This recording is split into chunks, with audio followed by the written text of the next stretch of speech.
सभी को मेरी तरफ से प्यार भरा नमस्कार। उम्मीद करता हूँ आप सब बढ़िया होंगे, तैयारी अच्छी चल रही होगी।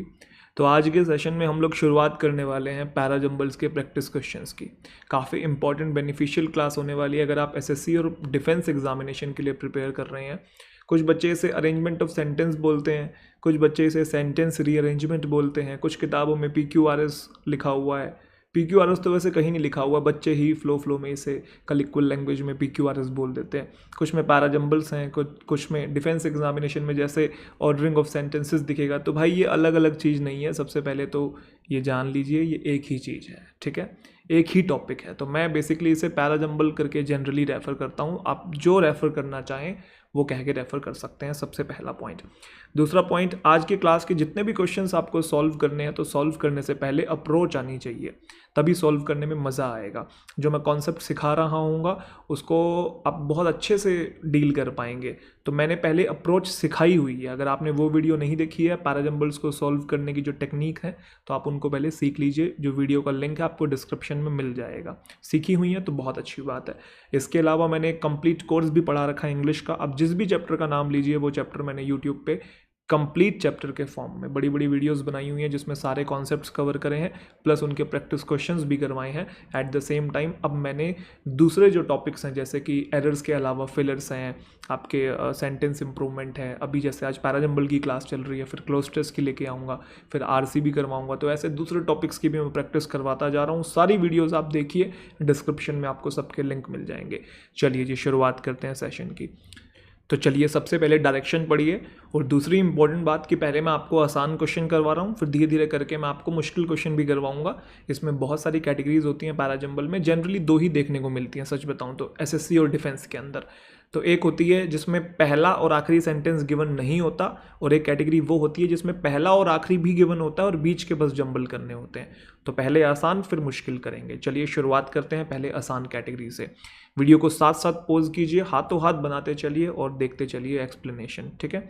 और सबसे इंपॉर्टेंट चीज़ ये है कि इन क्लासेस का पर्पस अंडरस्टैंडिंग है। यूँ नहीं है कि ज़्यादा से ज़्यादा क्वेश्चन लगाने हैं, बस लगाते चलो क्वेश्चन ज़्यादा लगाने से कुछ नहीं होगा। कम क्वेश्चन को अच्छे से समझना ये आपके लिए महत्वपूर्ण है। अंडरस्टैंडिंग बहुत इंपॉर्टेंट है। तो क्लासेस का पर्पस अंडरस्टैंडिंग है, और घर पे जाके फिर आपने इमिटेट करना है उसी चीज़ को जो क्लास से सीखा, मॉक्स लगाने हैं अपना, ठीक है। तो चलिए, आई होप पहला क्वेश्चन आपने बना लिया होगा। पहले क्वेश्चन का जो आंसर है आपका थर्ड है, BDCA होना चाहिए। तो ऐसे क्वेश्चन को करने के लिए सबसे पहले आपको पूरा पढ़ना होता है। आपने पूरा पढ़ा तो आपको थोड़ा एक बेसिक आइडिया लगा होगा कि कुछ बात हो रही है स्ट्रगल को लेके, कि कुछ स्पीसीज सर्वाइव कर जाती हैं, कुछ स्पीसीज विलुप्त हो जाती हैं, और उसके रिगार्डिंग, इस सवाल के रिगार्डिंग जवाब देने की कोशिश की है ना। तो कुछ बेसिक आइडिया लग गया होगा। अब बेसिक आइडिया के बाद सबसे पहले आप ऑप्शंस की तरफ नज़र डालिए कि फर्स्ट A हो सकता है या फिर फर्स्ट B हो सकता है। तो आप A और B को देखिए और किसी को मत देखिए। जैसे ही मैंने A को पढ़ा तो A में बोल रहा है कि सिर्फ जो फिटेस्ट क्रिएचर्स होते हैं ना वही सर्वाइव करते हैं जब भी फूड के कंपटीशन की बात आती है। सबसे स्ट्रॉन्गेस्ट जो क्रिएचर है वो सर्वाइव करता है। और B के अंदर बोला हुआ है कि कुछ स्पीसीज क्यों सर्वाइव करती है और कुछ क्यों विलुप्त हो जाती है, एक सवाल पूछा हुआ है। तो ऐसे केसेस में क्या होता है बच्चे, पहले सवाल होता है फिर कहीं ना कहीं जवाब होता है। और आप ध्यान से देखेंगे कि B में जो सवाल पूछा है, A में उसी बात का कहीं ना कहीं जवाब है कि सिर्फ फिटेस्ट क्रिएचर्स होते हैं वही सर्वाइव करते हैं। तो आपको नहीं लग रहा कि जवाब बाद में आना चाहिए, पहले सवाल आना चाहिए, या पहले ही जवाब दे दोगे? तो पहले सवाल होना चाहिए फिर जवाब होगा। तो सवाल B के अंदर है तो B पहला होना चाहिए, A नहीं तो ये दोनों ऑप्शन गए। अब इधर देखेंगे आप, B पहला है। अब आपको चेक करना है कि भाई B के बाद D आएगा कि B के बाद C आएगा। अब आपने एक चीज़ नोट करी, यहाँ पे दिस लिखा हुआ है, this was the question that Darwin asked himself. यही वो क्वेश्चन था जो डार्विन ने अपने आप से पूछा। तो जब मैं ऐसा कह रहा हूँ कि यही वो क्वेश्चन था, तो इससे पहले कहीं ना कहीं कुछ क्वेश्चन भी होगा, और वो क्वेश्चन B के अंदर है। कहने का मतलब जो D स्टेटमेंट है वो B के बाद आनी चाहिए, तभी तो बोलेंगे ना यही वो क्वेश्चन है। क्वेश्चन बोलने के बाद ही तो बोलेंगे ना यही वो क्वेश्चन है जो डार्विन ने पूछा। तो कहने का मतलब B D का पेयर है, और अगर B D का पेयर है तो लो जी, बन गया आपके सामने आंसर, आ गया BD वाला, मतलब थर्ड आपका आंसर है, BDCA हो गया। आगे पढ़ लो। अच्छा एक चीज़ और देखो, जब बी और डी में सवाल की बात हो रही है तो फिर अब आंसर भी आना चाहिए। तो बी डी के बाद सी में देखो आंसर भी गिवन है कि हिज आंसर वाज दैट, उसका आंसर ये था क्योंकि सीजलेस स्ट्रगल चलता है लाइफ के लिए सारे क्रिएचर्स के बीच में। सीजलेस का मतलब कभी ना खत्म होने वाला स्ट्रगल चलता रहता है क्रिएचर्स के बीच में, ये उसने आंसर दिया। और इसी बात को और एलैबोरेट करके बोल दिया कि सिर्फ जो फिटेस्ट क्रिएचर्स होते हैं ना वही सर्वाइव करते हैं फूड को कॉम्पीट करते टाइम, बाकी सब विलुप्त हो जाते हैं। जवाब भी आ गया। आई होप आपको आंसर मिल गया है। तो BDCA हमारा हो गया। चलिए फटाफट से बनाइए। आई होप बना लिया होगा। तो सबसे पहले आपने पूरा का पूरा पढ़ा, एक बेसिक आइडिया लिया। तो बेसिक आइडिया लेने के बाद आपने फिर से वही काम करना है। पहला सी हो सकता है, बी हो सकता है, डी हो सकता है या बी हो सकता है। चेक करते हैं, ए को छोड़ के सबको चेक करना है। अच्छा वैसे आंसर बता दूं, आंसर BDAC है, फोर्थ आंसर है।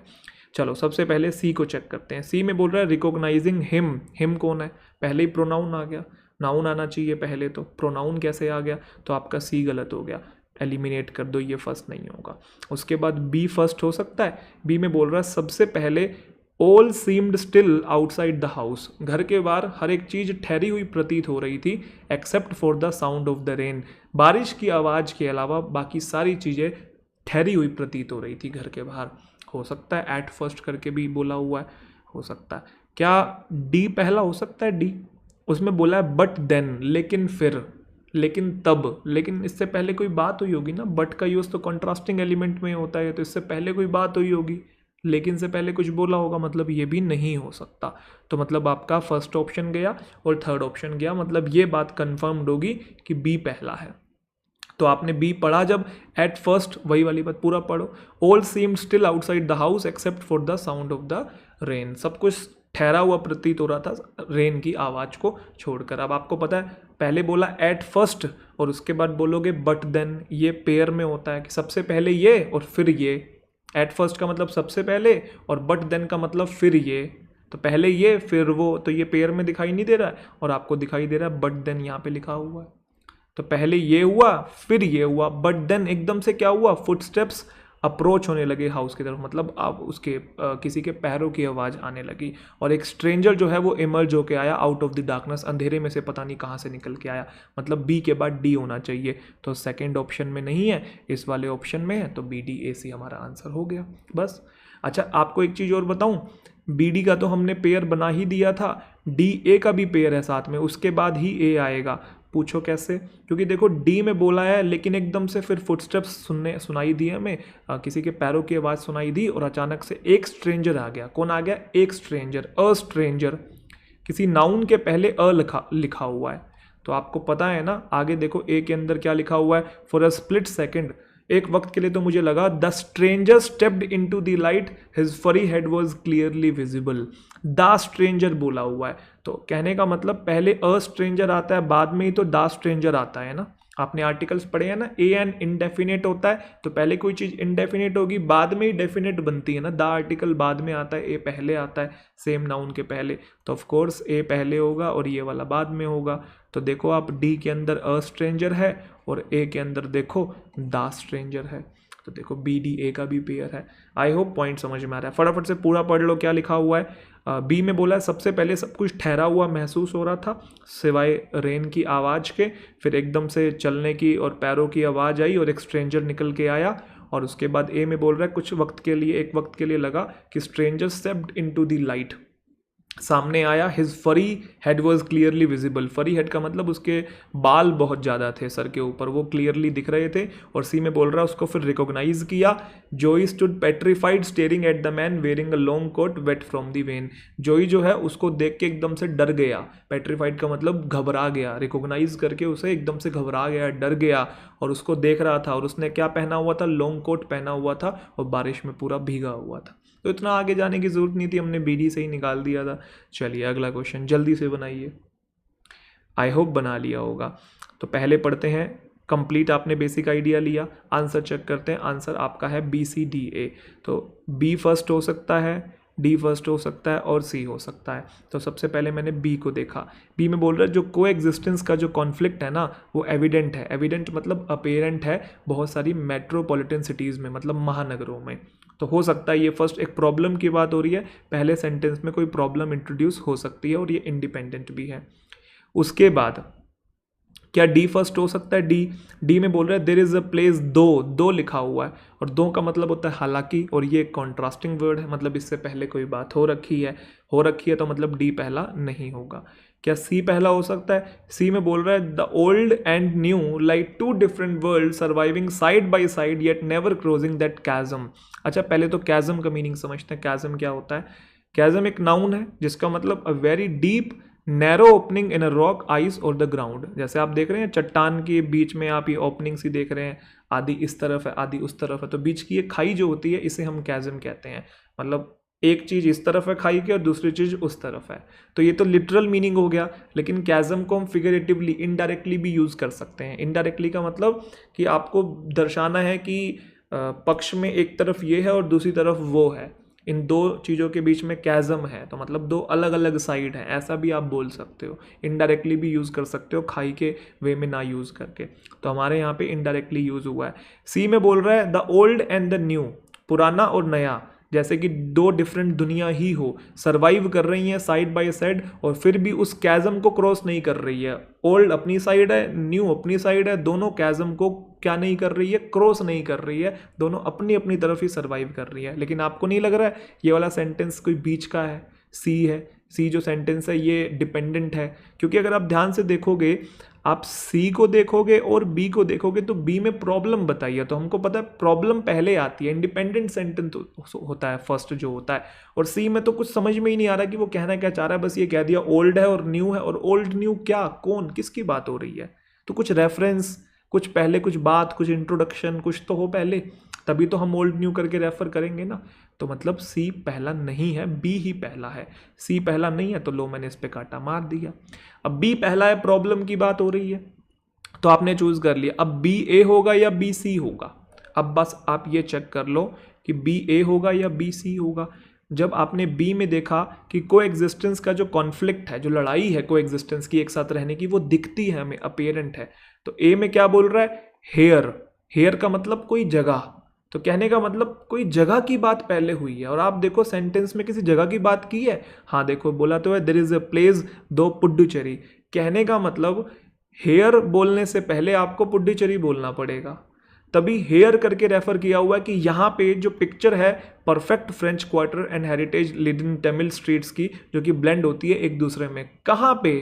तो कोई जगह होगी वहां पे, तो पहले जगह आनी चाहिए फिर हेयर आएगा। कहने का मतलब आपको ये बात पता है कि पहले डी होगा फिर ए होगा। अरे पहले डी होगा फिर ए होगा, तो बी के बाद ए कैसे आ सकता है?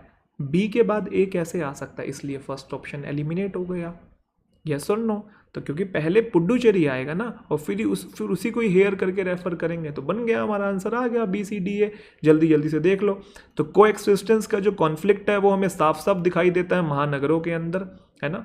और उसके बाद फिर सी में बोल रहा है कि जो पुराना और जो नया है, जैसे कि पूरी दुनिया ही हो अलग अलग, ये सर्वाइव करते हैं महानगरों में साइड बाय साइड, और कभी भी उस कैजम को, उस खाई को क्रॉस नहीं करते हैं। ओल्ड अपनी साइड रहते हैं, नए अपनी साइड रहते हैं। और फिर डी में बोल रहा है कि लेकिन एक जगह है, हालांकि पुडुचेरी, जहाँ पे ये जो कॉन्ट्रास्ट है ये सेलिब्रेट किया जाता है लाइक नोवेयर एल्स। मतलब कॉन्ट्रास्ट का मतलब है कि साइड बाय साइड रहते हैं और उनको कोई प्रॉब्लम भी नहीं होती है। ओल्ड वाले भी और नए वाले भी साइड बाय साइड रहते हैं और उनको कोई प्रॉब्लम नहीं होती है, तो ऐसी चीज़ को सेलिब्रेट किया जाता है। फिर ए में बताया है कि क्या है कॉन्ट्रास्ट वहाँ पे, फिर हेयर करके बोल रहा है अच्छा पुडुचेरी में है क्या, जो परफेक्ट पिक्चर है किसकी, पिक्चर जो है perfect French quarter and heritage laden, laden का मतलब होता है filled with something, laden Tamil street की, तमिल स्ट्रीट के अंदर जो ये perfect French quarter and heritage जो फील्ड है ना, ये एक दूसरे में ब्लेंड करते हैं। तो अब ये देखो, ये तो टिपिकल बात हो रही है, तो हमें वहां जाके पता होगा ये फ्रेंच क्वार्टर क्या है, वहाँ तमिल स्ट्रीट्स पे क्या होता है, तो हम समझ पाएंगे। लेकिन अपने इतना डिटेल में थोड़ी जाना है, हमारा तो आंसर BCD से आ ही गया था। तो आपको ये जरूरी नहीं है कि पूरा लिखा हुआ समझ में आ रहा है कि नहीं आ रहा है, ये इंपॉर्टेंट है कि आप शुरू में जोड़ पा रहे हो, कनेक्ट कर पा रहे हो कि नहीं कर पा रहे हो। क्योंकि बहुत बार आपके सामने ऐसे भी टॉपिक आएंगे शायद जिसके बारे में आपको समझ में भी नहीं आ रहा होगा, फिर भी लेकिन आप कॉम्बिनेशन ढूंढ दोगे, फर्स्ट को सेकंड से, सेकंड को थर्ड से कनेक्ट कर दोगे, क्योंकि कनेक्टर्स आपने बीच में पकड़ने, ये हमारे लिए इंपॉर्टेंट है। कभी कभी एग्जामिनेशन में मेरे सामने भी ऐसे टॉपिक्स आ जाते हैं जिनके बारे में मुझे नॉलेज नहीं है, तो क्या मैं क्वेश्चन छोड़ दूंगा? नहीं ना, ट्राई करूंगा ना कुछ इंग्लिश के थ्रू कनेक्शन ढूंढने की कोशिश करूंगा। वही मैंने यहाँ पे करी है। मैंने बस पुडुचेरी को पकड़ा और हेयर को पकड़ा और इसको जोड़ दिया, DA का पेयर बना दिया था। यस और नो? और पहला ढूंढ के निकाल दिया था, प्रॉब्लम की बात हो रही है, बी था, तो भाई बी पहला था और DA का पेयर था, तो हमारा सेकंड आंसर हो गया। और मुझे चाहे समझ में भी ना आया कि टॉपिक क्या चल रहा है, क्या फर्क पड़ गया उससे। इसी के साथ अगला क्वेश्चन, वो तो लेकिन यहाँ पे क्लास चल रही है तो समझाना पड़ रहा है। बनाओ, जल्दी से बनाओ। आई होप बना लिया होगा। ये बहुत आसान क्वेश्चन है, इसके अंदर बहुत अच्छे अच्छे पेयर आपको दिखाई देंगे। देखो आंसर आपका है यहाँ पे फोर्थ, DACB। तो आपने पहले डी को ही देखा। तो इंडियन इंडिगो जो है, इंडिगो बेसिकली नील, ठीक है। Indian Indigo was very expensive, बहुत एक्सपेंसिव था, और only small quantities reach the European markets. Expensive था, इस वजह से बहुत कम जो क्वांटिटी में पहुंचता था यूरोपियन मार्केट में, ये हो सकता है। फिर मैंने सी को देखा। सी में बोल रहा है being a plant of temperate zone. अच्छा, टेम्परेट क्या होता है?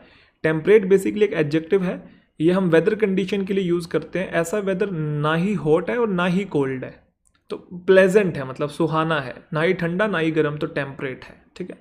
तो कह रहा है being a plant of temperate zone, ये टेम्परेट जोन का प्लांट है, और उस टेम्परेट जोन का प्लांट होने के कारण जो वर्ड है वो ईजिली अवेलेबल था यूरोप के अंदर।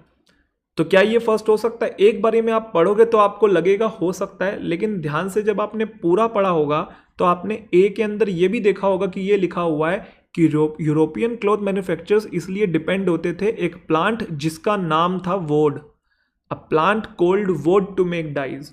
तो पहले आपको बताना पड़ेगा एक प्लांट है जिसका नाम वोड है, तभी बताओगे ना कि ये किस तरीके का प्लांट है। अच्छा, टेम्परेट जोन का प्लांट है, अच्छा इजिली अवेलेबल था, पहले उसका इंट्रोडक्शन दोगे ना। कहने का मतलब सी फर्स्ट नहीं हो सकता, क्योंकि सी से पहले कहीं ना कहीं ए आना चाहिए, क्योंकि ए में वोड प्लांट के बारे में बात की है कि एक प्लांट है जिसका नाम है वोड, और बाद में ही फिर वोड के बारे में जो भी बातें करनी होगी करोगे कि ये ऐसा एक प्लांट है जो कि टेम्परेट जोन में पाया जाता है, इजिली अवेलेबल, ये बाद की बातें हैं। तो घुमा फिरा के सी भी पहला नहीं होगा, क्योंकि सी से पहले ए आना चाहिए। तो मैं सी वाले को एलिमिनेट कर देता हूँ। क्या डी चेक कर लिया था? कर लिया था। ए पहला हो सकता है। ए में बोल रहा है कि यूरोपियन क्लॉथ मैन्युफैक्चरर्स को देयरफॉर तो कंक्लूड करते हैं, एंड में आते हैं, तो मतलब ये भी पहला नहीं होगा। कंफर्म्ड हो गया कि भाई डी पहला है। अब डी के बाद ए आएगा कि डी के बाद सी आएगा? अब डी में बोला है क्योंकि इंडिगो एक्सपेंसिव था, स्मॉल क्वांटिटीज पहुंचती थी यूरोपियन मार्केट्स में, और मैंने ए को पढ़ा तो ए में कह रहा है इसीलिए यूरोपियन क्लॉथ मैन्युफैक्चरर्स को डिपेंड होना पड़ा एक ऐसे पौधे के ऊपर जिसका नाम है वोड, डाई बनाने के लिए। तो क्या डी का जवाब ए में है? हाँ है, क्योंकि एक्सपेंसिव था, वो नहीं पहुंच पाता था, इसलिए दूसरे पौधे पर डिपेंड होना पड़ा। इंडिगो नहीं आ पाता था, इसलिए वोड पे होना पड़ा। आ गया आंसर, डी ए है। लेकिन मैं डी सी भी चेक करूंगा, क्या डी सी हो सकता है कि नहीं हो सकता। तो जब मैंने डी के बाद सी पढ़ा तो सी में कह रहा है टेम्परेट जोन के प्लांट होने के नाते वोड जो था वो इजिली अवेलेबल था। फिर से वही बात, पहले वोड को एक्सप्लेन तो करो ए के अंदर, तभी सी लेके आओगे ना। कहने का मतलब डी सी वाला गलत हो गया, डी ए होना चाहिए आपका, और डी ए वाला मैंने चूज कर दिया। और मैंने अभी समझाया था आपको कि पहले ए होगा और तभी कहीं ना कहीं सी होगा, और आप देखो कि ए के बाद ही सी है फोर्थ के अंदर। अगला क्वेश्चन, आई होप बना लिया होगा आपने वीडियो को पॉज करके। चलिए समझते हैं। तो सबसे पहले आपने पढ़ा तो आप देखिए कि सी फर्स्ट हो सकता है दोस्तों। सी में बोल रहा है we spend about 1/3 of our time sleeping, मतलब हम 1/3 जो वक्त है हमारा वो सोते हुए गुजारते हैं। हो सकता है, बिल्कुल इंडिपेंडेंट बात हो रही है। क्या ए हो सकता है? ए में बोल रहा है the brain is active too during sleep, brain भी एक्टिव होता है सोते समय, मतलब और कोई भी एक्टिव होता है। तो ए तो फर्स्ट नहीं हो सकता। क्या बी हो सकता है? बी हाउ एवर वाला भी नहीं हो सकता, हम लोग जानते हैं। तो मतलब सी पहला है। अब सी के बाद बी आएगा कि सी के बाद ए आएगा, वो आप ढूंढ लो। अब सी में बोल रहा है हम अधिकतर टाइम 1/3 टाइम गुजारते हैं सोते वक्त, और बी में बोल रहा है लेकिन बॉडी जो है यूटिलाइज करती है स्लीपिंग टाइम को इफेक्टिवली। ओके, और ए में बोल रहा है ब्रेन जो है वो एक्टिव होता है सोते समय, ब्रेन भी एक्टिव होता है, मतलब उससे पहले कोई और भी एक्टिव होता है, पहले बताना होगा, शायद कहना होगा बॉडी भी एक्टिव होती है, तभी बोलोगे ब्रेन भी एक्टिव होता है। लेकिन सी में तो ऐसी कोई बात नहीं करी है कि कौन एक्टिव होता है और कौन नहीं होता है, तो कहने का मतलब सी के तुरंत बाद ए नहीं आ सकता, काटा मारो, सी बी होना चाहिए, तो सी बी डी ए ये आपका आंसर हो गया। अगर आपको ये लॉजिक समझ में आ गया तो ठीक है, वरना मैं आपको एक और लॉजिक बनाता हूँ। अगर मान लो आपने सी फर्स्ट सेंटेंस फाइंड कर लिया है एग्जाम्पल के तौर पे, समझना इस चीज़ को, और आपको नहीं पता लग रहा कि सी के बाद क्या आएगा, सी ए आएगा कि सी बी आएगा, तो आपको एक बहुत अच्छा पेयर बताता हूँ। पेयर क्या है, बी में देखो क्या बोला है, जो बॉडी है यूटिलाइज करती है स्लीपिंग टाइम को इफेक्टिवली, और डी में उसी बात का जवाब दिया है, ध्यान से देखो, बी और डी का पेयर है, डी में उसी बात का जवाब दिया, कैसे यूटिलाइज करती है, वो एनर्जी प्रोड्यूस करती है, रिलीज करती है हार्मोन्स, ताकि रिपेयर किया जा सके, ग्रोथ हो ड्यूरिंग द नाइट, तो मतलब बी डी का भी है, तो सी पहला था और बी डी का बन रहा था आपका, ठीक है। और जब बोला कि यूटिलाइज करती है बॉडी अच्छे से, और उसी के बाद फिर ए आना चाहिए, ये कह के कि ब्रेन भी एक्टिव होता है, बॉडी तो होती है, बॉडी तो फंक्शन करती रहती है, ब्रेन भी एक्टिव होता है ड्यूरिंग द स्लीप, मैसेज भेजता रहता है हार्ट को ताकि वो बीट करता रहे रेगुलरली, तो सी पहला और बी डी ए का ब्लॉक है, सी पहला और बी डी ए का ब्लॉक है। तो ये मैंने आपको एक्स्ट्रा बात बता दी, अदरवाइज सी के बाद बी मैंने ढूंढ ही दिया था आपको, ठीक है। आई होप आपने बना लिया होगा। चलिए अगला क्वेश्चन जल्दी से बनाएंगे। तो आपने बना लिया होगा अच्छे से समझ के, आंसर है आपका फोर्थ, डी ए सी भी। चलिए फटाफट से देखते हैं। सबसे पहले आप देखिए क्या सी फर्स्ट हो सकता है। सी में बोल रहा है कि जो फ्रीडम मूवमेंट है उसने चेंज कर दिया इस सिचुएशन को। कौन सी सिचुएशन को चेंज कर दिया, दिस सिचुएशन, तो मतलब पहले कोई सिचुएशन की बात हुई है, तो सी पहला नहीं हो सकता। क्या डी पहला हो सकता है, डी में बोल रहा है अंडर कॉलोनियल रूल, कॉलोनियल मतलब जब ब्रिटिश ने हमारे ऊपर राज किया था, जब ब्रिटिश राज था तब हम कहते थे कॉलोनियल रूल था, क्योंकि ब्रिटिश लोग क्या करते थे, कॉलोनी बनाते थे, भारत भी एक ब्रिटिश कॉलोनी थी, तो कॉलोनी बना बना के रूल करने की नीति को कॉलोनियल रूल कहते हैं या कॉलोनियलिज्म कहते हैं, या फिर इम्पेरियलिज्म भी कहते हैं, साम्राज्यवाद आपने सुना होगा। भगत सिंह को जब फांसी पे चढ़ाया जा रहा था तो उनसे पूछा था कि आप क्या शब्द, क्या मैसेज पहुंचाना चाहते हैं भारत देश की आवाम को, तो उन्होंने जो बात कही थी वो कुछ यूँ थी कि साम्राज्यवाद मुर्दाबाद, इंकलाब जिंदाबाद। साम्राज्यवाद मतलब वही कॉलोनियल रूल, कॉलोनियलिज्म, क्योंकि ब्रिटिश लोग हमारे ऊपर राज करते थे, तो साम्राज्यवाद मुर्दाबाद, इंकलाब जिंदाबाद। इंकलाब का मतलब रिवोल्यूशन को बोलते हैं, और जिंदाबाद का मतलब लॉन्ग लिव, तो बोला जाता है लॉन्ग लिव रिवोल्यूशन, है ना। तो अभी खैर मुद्दे पे आते हैं। तो अंडर कॉलोनियल रूल, जब कॉलोनियल रूल था तो people had lived in fear of British government, डर में जीते थे और एग्री नहीं करते थे बहुत सारे डिसीजंस के साथ जो कि दैट दे टुक, जो कि वो लेते थे, ठीक है। तो क्या डी फर्स्ट हो सकता है, एक सिचुएशन के बारे में डिस्क्राइब किया हुआ कि ऐसा होता था पास्ट में और कॉलोनियल रूल के चलते हो सकता है। लेकिन क्या बी पहला हो सकता है, बी में बोल रहा है कि जो नेशनलिस्ट है नाउ, अब वो ओपनली क्रिटिसाइज करने लगे हैं पॉलिसीज़ को ब्रिटिश की, अब क्रिटिसाइज करने लगे हैं, मतलब पहले नहीं करते होंगे, पहले कुछ और होता होगा, तो मतलब बी से पहले भी कोई बात हुई है तभी उसमें बोला अब क्रिटिसाइज करने लगे हैं नेशनलिस्ट। लेकिन पहले बताना तो चाहिए ना आपको कि पॉलिसीज़ की बात हो रही है या डिसीजन की बात हो रही है, पहले ये बताना पड़ेगा। बाद में बोलोगे कि पहले क्रिटिसाइज नहीं करते थे पॉलिसी और डिसीजंस को, अब करते हैं, तो ये बात बाद में कहीं आनी चाहिए। बी फर्स्ट नहीं हो सकता, तो आपका एलिमिनेट हो गया। तो कंफर्म्ड है कि डी पहला है। अब डी पहला है तो डी के बाद क्या आएगा, डी बी कि डी ए। तो जब आपने डी को पढ़ा था तो डी में एक सिनेरियो को बताया था, कॉलोनियल रूल के अंदर होता क्या था, लोग डर में रहते थे और एग्री नहीं करते थे, डिसीजंस थे। तो अब आप देखिए कि डी के बाद बी है, बी में क्या बोल रहा है कि नेशनलिस्ट अब क्रिटिसाइज करने लगे हैं पॉलिसीज को ओपनली। अच्छा, और अगर ए में देखूं तो ए में क्या बोल रहा है, but they faced grave danger. They कौन है, लोग हो सकते हैं, ग्रेव डेंजर का मतलब एक्सट्रीम डेंजर, लेकिन उनको खतरा रहता था हमेशा अगर वो क्रिटिसाइज करते थे इन डिसीजंस को, दीज डिसीजंस। तो आप ध्यान से देखो, जब डी में डिसीजंस बोला है और उसी को ही दीज डिसीजंस करके फिर ए में रेफर किया है यहाँ पे, तो कहने का मतलब डी के बाद ए आना चाहिए था और वही आपका आंसर था। आई होप पॉइंट समझ में आ रहा है। तो डी में पहले बोला है कि एग्री नहीं करते थे लोग डिसीजन से, फिर ए में बोल रहा है कि खतरा होता था अगर वो ट्राई करते थे डिसीजन को, उन्हीं डिसीजन को क्रिटिसाइज करने का, और फिर सी में क्या बोला है कि जो फ्रीडम मूवमेंट है फिर उसने इस सारी सिचुएशन को बदल के रख दिया, और कैसे बदल दिया फिर बी में बता रहा है कि नेशनलिस्ट अब ओपनली क्रिटिसाइज करते हैं ब्रिटिश की पॉलिसीज़ को। आई होप समझ में आ गया होगा। चलिए जी जल्दी से बना लिया जी, आंसर मैच करते हैं। आंसर है BCAD। आप ये मत सोचिए कि सर इतने आराम आराम से क्यों करवा रहे हैं, एक चीज़ पे इतना टाइम क्यों दे रहे हैं। भाई मैंने पहले ही बोला ना, अंडरस्टैंडिंग इज मस्ट। मैंने जनरली बच्चों को देखा है, अधिकतर बच्चे पता है किस चीज़ में रहते हैं, ज़्यादा से ज़्यादा क्वेश्चन करवा दो, 1000 क्वेश्चन की सीरीज़ ले आओ, है ना, 500 क्वेश्चन की सीरीज़ ले आओ, उससे क्या फ़र्क पड़ जाएगा यार। आपको क्वेश्चन करने का तरीका नहीं आता, अप्रोच नहीं आता, मैं 1000 क्वेश्चन करवाई जाऊँ, आपको कोई फ़ायदा है उसका। और मैंने कितनी बार आपको बोला, ज़्यादा क्वेश्चन से कुछ नहीं होता। हमेशा क्लास से अंडरस्टैंडिंग डेवलप करो, वहाँ से सीखो क्लासेस से जो कॉन्सेप्ट, क्योंकि डिटेल में समझाऊंगा तभी तो अंडरस्टैंडिंग डेवलप होगी, तभी तो एक्यूरेसी आएगी ना। और स्पीड कहाँ बढ़ाओगे, प्रैक्टिस कर करके अपनी स्पीड बढ़ाओगे, तो एक्यूरेसी क्लास से, स्पीड आपकी कहाँ से आएगी, खुद की प्रैक्टिस से। बेसिक सा पॉइंट है। चलो पढ़ लिया। अब इसके अंदर एक दो टर्म है, पहले वो सीख लेते हैं। एक टर्म होता है माइन शैफ्ट, ठीक है। माइन शैफ्ट एक डिवाइस होता है जो सिमिलरली एलिवेटर कार की तरह होता है। एलिवेटर कार बेसिकली लिफ्ट को बोलते हैं हम लोग। तो आप देखते हैं ना, जैसे कोयला खदान होता है तो अंडरग्राउंड ऊपर से नीचे तक वो एक तरीके के वैगन टाइप, लिफ्ट टाइप से जाती है, नीचे से कोयला ऊपर लेके आती है, लोग भी उसके ऊपर, इंजीनियर्स भी टोपी पहन के चढ़ के आ रहे होते हैं। तो माइन शैफ्ट एक तो उस लिफ्ट को बोलते हैं, दूसरा जगह को भी माइन शैफ्ट बोलते हैं, ठीक है, ध्यान रखिएगा।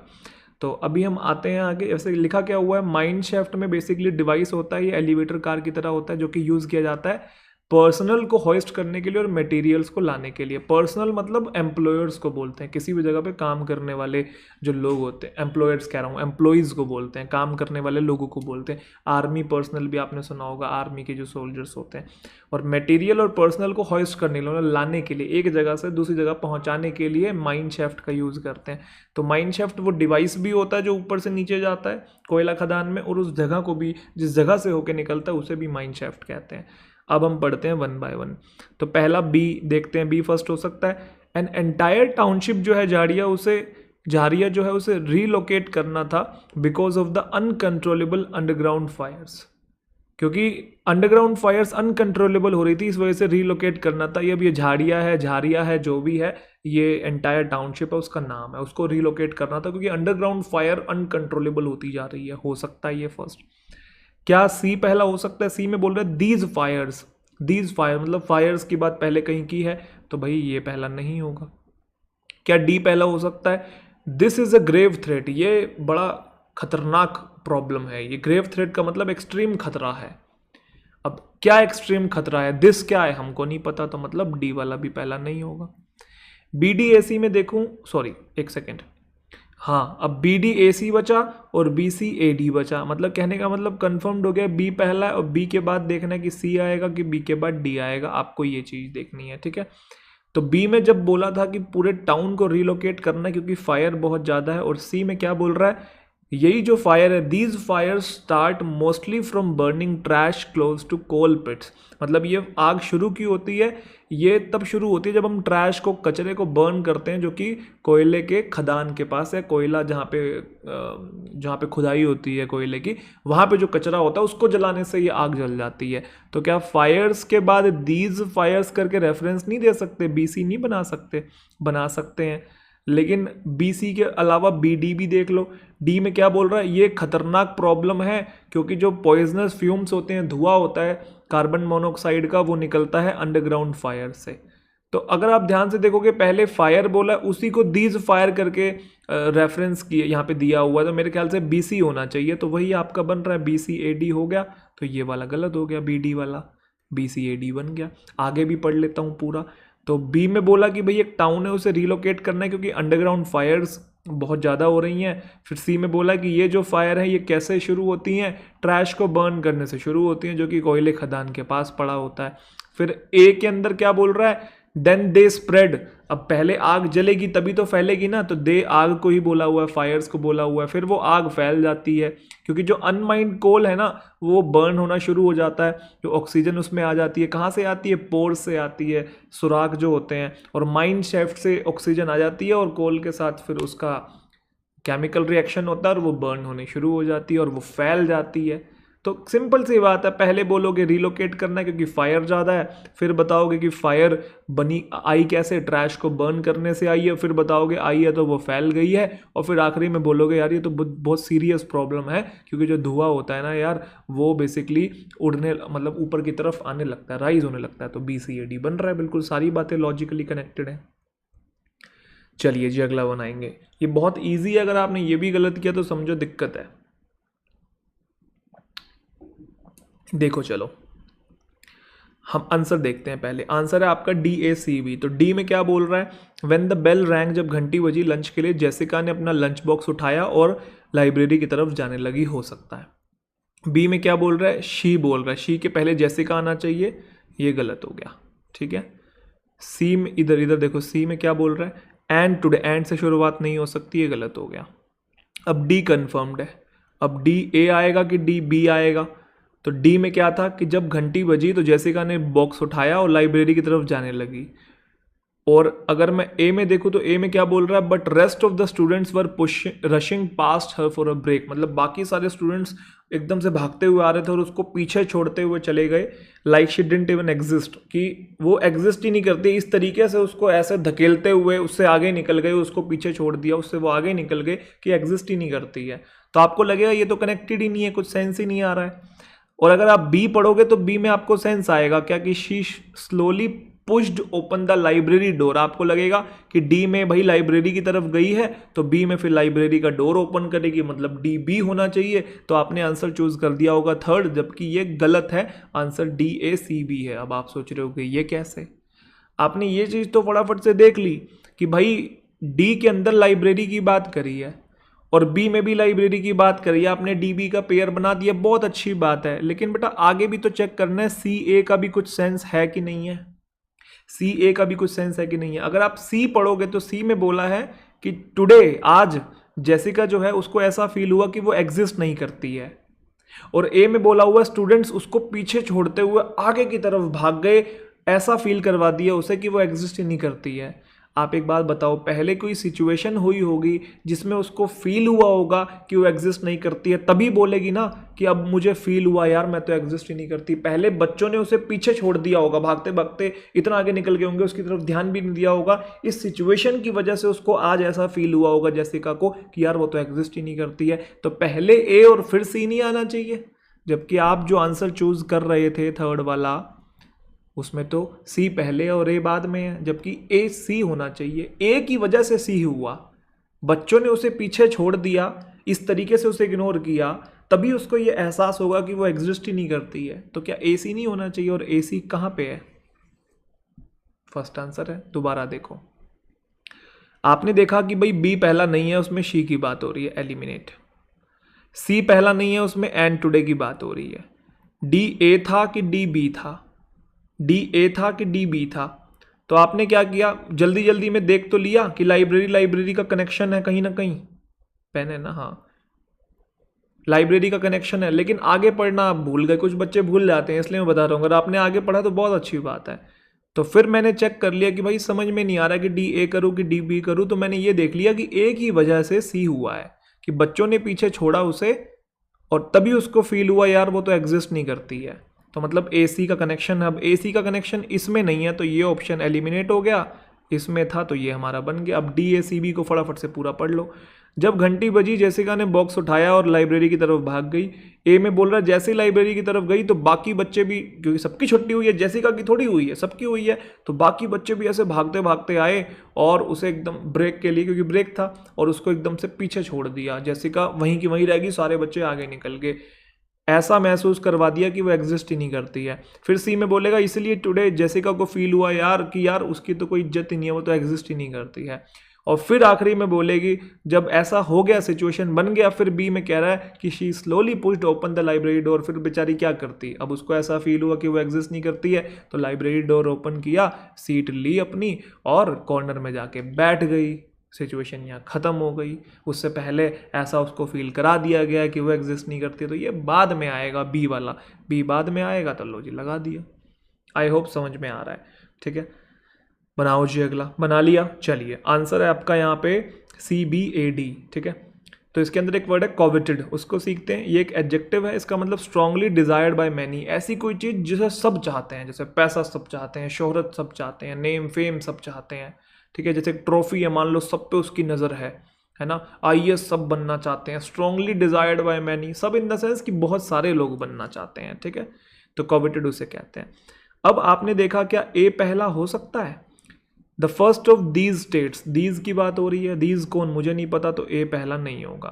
क्या सी हो सकता है? सी में बोल रहा है फ्रेंडशिप जो है one of the most coveted relationships है ऑन अर्थ, मतलब सबसे ज़्यादा डिज़ायर किए जाने वाला रिलेशनशिप है। हम सब चाहते हैं कि हमारा कोई ना कोई अच्छा दोस्त हो, और ख़ास तौर पे लड़के ये चाहते हैं कि महिला मित्र हो, और लड़कियां ये चाहती हैं कि पुरुष मित्र हो, क्योंकि अब बायोलॉजिकल रीज़न भी है, यस और नो। तो coveted, strongly desired by man. एक आधा होता है भाई कोई साधु संत आदमी पहाड़ों में जाके बस जाता है ना, मोक्ष की तलाश में, उसकी बात अलग है, लेकिन हर कोई ना कोई चाहता है। अब फ्रेंडशिप तो इनिशियल पॉइंट होता है, उसके बाद तो कहानी शुरू होती है, मानते हैं। तो पॉइंट क्या है? पॉइंट यहाँ पे ये है कि सी पहला हो सकता है, क्योंकि उसमें फ्रेंडशिप के बारे में इंट्रोडक्शन दिया है, यस और नो। लेकिन ए नहीं हो सकता था। ए में दीज स्टेट्स बोला है, मुझे नहीं पता कौन सी स्टेट्स, या दीज कौन है मुझे नहीं पता। द फर्स्ट ऑफ दीज में दीज क्या है, आई डोंट नो। अच्छा, फिर बी पहला हो सकता है। बी में बोला like all relationship it is also govern, it भी बोला है, ऑल्सो भी बोला है, और ये कौन है इट, हमें नहीं पता है, तो बी गया। सी पहला हो सकता है, सी तो हो ही सकता है ना। अब सी बी होगा या सी डी होगा? तो सी में बोला है कि सारे रिलेशनशिप में से फ्रेंडशिप सबसे मतलब कोवेटेड है, तो अब बी में क्या बोल रहा है? बी में बोल रहा है और सारे रिश्तों की तरह ये भी गवर्न होता है सम वेल डिफाइंड प्रिंसिपल्स, मतलब इसमें भी कुछ असूल होते हैं, जैसे बाकी रिश्तों में असूल होते हैं तो इसमें भी असूल होते हैं। तो हाँ, हो सकता है, क्योंकि यहाँ पे सारे रिश्तों की भी बात की है, इधर भी की है, इधर फ्रेंडशिप की बात की है, इधर इट की बात की है, तो मतलब सी बी तो है दोस्तों। क्या सी डी भी है? डी में बोल रहा है दस तो कंक्लूड करता आखिरी में आना चाहिए। Does one must be reliable as a friend to expect reliability in others? एक इंसान को खुद भी रिलायबल होना चाहिए अगर वो दूसरों से रिलायबिलिटी एक्सपेक्ट करता है, कि इंसान को खुद भी फेथफुल होना चाहिए अगर दूसरों से वो फेथफुल होना एक्सपेक्ट करता है। तो एकदम से बीच में कोई अजीब सी बात नहीं आ गई सीधा सी के बाद, तो गलत हो गया। तो मतलब सी डी नहीं है, सी बी ही है, और वही मैंने चूज़ किया था। अब आप नोट करेंगे सी बी के बाद ए भी है ब्लॉक में। कैसे? जब सी में बोला फ्रेंडशिप जो है कोवेटेड रिलेशनशिप में से एक है, और फिर बी में बोल रहा है सारे रिश्तों में से ये भी गवर्न होता है कुछ असूलों के द्वारा, वेल डिफाइंड प्रिंसिपल्स के द्वारा, और ए में बोला है उन सारे प्रिंसिपल्स में से फर्स्ट क्या है? फर्स्ट ये है the only way to have a friend is to be one. अगर आप दोस्त पाना चाहते हैं तो दोस्त की तरह बर्ताव करें पहले। तो सी बी के बाद ए भी जा रहा है। ये दीज क्या है? ये दीज प्रिंसिपल्स के लिए आया हुआ है। तो कौन सा वर्ड किसके लिए आया, कौन सा किसके बाद जा रहा है, इन्हीं चीज़ों को ही तो पकड़ना है आपने। तो सी बी ए है, तो हमारा आ गया सेकंड आंसर। आई होप समझ में आ रहा है। इस कैटेगरी का लास्ट क्वेश्चन है, फिर कैटेगरी बदलेंगे, वो अच्छी वाली, अच्छी मतलब इन द सेंस कि जो बड़े क्वेश्चन हैं उनको फिर डील करेंगे। चलिए जी, एसएससी और डिफेंस दोनों में देखने को मिलते हैं, ये वाले भी और जो अगली कैटेगरी है वो वाले भी। जल्दी से बनाएं। बना लिया? आई होप बना लिया होगा। आंसर मैच करते हैं, सी ए डी बी होगा। क्यों होगा जी? बड़ा आसान है। आप सबसे पहले देखिए, सी फर्स्ट हो सकता है। One of the things I really missed when I set up home in Maryland was a restaurant that served authentic Indian food. एक चीज़ जो मैंने बड़ी मिस की जब मैंने घर वहाँ बसाया मैरीलैंड में, वो रेस्टोरेंट था जो कि ऑथेंटिक इंडियन फूड को सर्व करे, क्योंकि बाहर जब देश में जाते हैं तो मिलता नहीं है हमको रेस्टोरेंट ऐसा।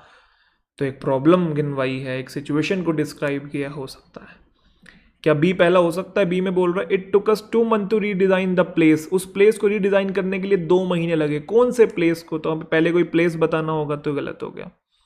सी तो हो ही सकता है। डी में क्या बोल रहा है? मैंने डिसाइड किया कि मैं फॉलो करूंगा इस आइडिया को। परस्यू मतलब फॉलो करना, इस आइडिया को, दिस आइडिया। कौन सा आइडिया मुझे नहीं पता, तो डी फर्स्ट नहीं हो सकता। सी पहला है, सी के बाद ए या सी के बाद बी। अब जब सी में बोला कि भाई एक चीज़ मिस कर रहा था कि कोई ऐसा रेस्टोरेंट हो जहाँ पे इंडियन, ऑथेंटिक इंडियन फूड मिले, प्योर इंडियन फूड मिले, तो ए में बोल रहा है so I had thoughts of setting up an Indian restaurant there with my wife support. हो सकता है बिल्कुल। जब सी में बोल रहा है कि भाई मिस किया रेस्टोरेंट ऐसा, तो क्यों ना मैं ही खोल दूँ, तो मैंने सोचा मैं ही सेटअप कर देता हूँ इंडियन रेस्टोरेंट मेरी वाइफ के साथ। हो सकता है। लेकिन अगर मैं सी के बाद बी को लेके जाऊँ, तो बी में कह रहा है हमें 2 महीने लग गए रीडिज़ाइन करने में उस प्लेस को। अरे पहले सोचोगे कि सेटअप करना है, बाद में ही तो रीडिज़ाइन करोगे ना। पहले सोचोगे कि खोलूंगा वाइफ के साथ, बाद में उसे रीडिज़ाइन करोगे, मतलब सी के बाद ए ही आएगा। तो CAD भी हमारा आंसर हो गया। सी में बोल रहा है कि भाई रेस्टोरेंट नहीं था जो कि ऑथेंटिक फूड सर्व करे। ए में बोल रहा है मैंने सोचा सेटअप करूंगा रेस्टोरेंट वाइफ के साथ। फिर डी में बोल रहा है कि मैंने डिसाइड किया अब मैं इस आइडिया को फॉलो करूंगा और फिर मैंने बिल्डिंग भी खरीद ली डाउनटाउन में। डाउनटाउन मारे गेड़ियाँ ऐसे करके कोई गाना भी है क्या? चलो जो भी है, कभी कभी तो कुछ वर्ड सुन के एकदम से वो दिमाग में लाइन बजने लग जाती है गाने की। खैर कोई बात नहीं। और फिर बी में क्या बोल रहा है, जब डिसाइड किया और ओल्ड बिल्डिंग को हमने खरीद लिया तो तभी तो बोला 2 महीने लग गए उस प्लेस को रीडिज़ाइन करने में, हमारी नीड्स के अकॉर्डिंग सूट करने में। आखिरी में भी आएगा। यस और नो? चलिए जी, तो आई होप ये कैटेगरी आपको समझ में आ गई है अच्छे से। और अब नेक्स्ट कैटेगरी में आगे चलते हैं। मैंने जस्टिस करने की कोशिश की होगी, सारी चीज़ें अच्छे समझाई हैं आपको। तो अब इसकी डायरेक्शन आप पढ़िए, उसके बाद 1 बाय 1 इसे हम सॉल्व करते हैं। आई होप आपने डायरेक्शन पढ़ ली होगी। चलिए मैं अभी आपके लिए एक बार पढ़ देता हूँ। In this section each item consist of 6 sentences of a passage. एक पैसेज है, उसके 6 सेंटेंस है। जो फर्स्ट है और जो 6 सेंटेंस है वो गिवन है बिगिनिंग में S1 के नाम से और S6 के नाम से। आपको बता रखा है कि पैसेज में पहला ये है और आखिरी ये है। The middle 4 sentences in each have been jumbled up labeled as PQRS। तो पहला और आखिरी गिवन है, बीच के 4 को आपने जो जम्बल्ड है उन्हें रीअरेंज करना है। ठीक है, आपको प्रॉपर जो है वो सीक्वेंस बताना है चारों का। तो अभी जो हम क्वेश्चंस करके आए उसमें आप देख रहे थे कि बस PQRS था और हमें क्या करना था, उनका जो करेक्ट ऑर्डर था वो फाइंड करना था। अभी यहाँ पे क्या हो रहा है कि S1 भी है S6 भी, मतलब टोटल 6 सेंटेंसेज है, पहला आखिरी दे रखा है, बीच के आपने रीअरेंज करने हैं। तो ऐसे केसेस में सेंटेंसेस की एक तो वही वाली बात है, जो नंबर्स हैं वो बढ़ गए हैं, मतलब पहले 4 थे अब 6 हो गए हैं। दूसरा आप देख रहे हैं सेंटेंस की थोड़ी सी लेंथ भी बढ़ा दी है उन्होंने। तो दिखाने की कोशिश करते हैं कि ये मुश्किल है, लेकिन एक्चुअल में इतने मुश्किल होते नहीं है जितने कि हमको लगता है। बल्कि जो पिछली कैटेगरी हमने करी जिसमें पहला और आखिरी गिवन नहीं होता है वो थोड़ा ज़्यादा कॉम्प्लिकेटेड होता है और ये रिलेटिवली आसान होता है। लोग इसे मुश्किल कहते हैं। कुछ कुछ क्वेश्चंस इसमें भी मुश्किल आ जाते हैं। मुश्किल हमें तब लगते हैं जब हमें ये जो कॉन्टेक्स्ट आगे सामने लिखा हुआ है समझ में ना आए, क्योंकि जब तक हम कुछ रीड नहीं कर पाएंगे, समझ नहीं पाएंगे, तो तब तक आंसर कैसे लगाएंगे। लेकिन कुछ कुछ चीज़ें ऐसी भी होती हैं, टेक्निक्स ऐसी भी होती हैं, अप्रोच भी होती है जिसमें अगर आपको 50% भी समझ में आ रही हैं चीज़ें और अगर आपने टेक्निक्स को अच्छे से यूज़ किया तब भी आप आंसर निकाल देते हैं। तो चलें देखते हैं एक बार क्या चक्कर है इसके अंदर, कैसे इनको सॉल्व करते हैं। चलिए, तो बना लिया आपने ये, आई होप बना लिया होगा। तो इसका आंसर है QPRS। तो सबसे पहला प्रोसेस तो यही होता है भाई, पूरा का पूरा आपने रीड करना होता है, एक बेसिक आइडिया लेना होता है कि किस चीज़ के बारे में बात हो रही है। आपने यहाँ पे ध्यान से नोट किया कुछ ज़्यादा ही टेक्निकल टर्म्स का यूज़ किया है। अच्छा, यहाँ पे एक चीज़ और ध्यान रखिएगा कि ये जो वर्ड है ना DEBT, इसे डेट कहते हैं, मैंने पहले भी आपको बताया था। ठीक है, और एक टर्म और होता है रिसीट। ये रिसिप्ट नहीं होता, ये रिसीट होता है, इसको भी ध्यान रखिएगा, डेट और रिसीट। अब ज़्यादा टेक्निकलिटीज़ में ना जाते हुए हम क्या करते हैं, पहले फर्स्ट सेंटेंस को पढ़ते हैं। उसने बोला सेंट्रल गवर्नमेंट जो रिसीट्स हैं उनको ब्रॉडली डिवाइड किया जा सकता है, एक तो नॉन डेट में और एक डेट रिसीट के अंदर। 2 कैटेगरीज में डिवाइड करने की बात कर रहा है। अब आप पहला पढ़ के उसमें आप देख लीजिए कि किस चीज़ के बारे में बात हो रही है, उसे माइंड में रखिए। उसके बाद आप सबसे पहले पी को पढ़ें।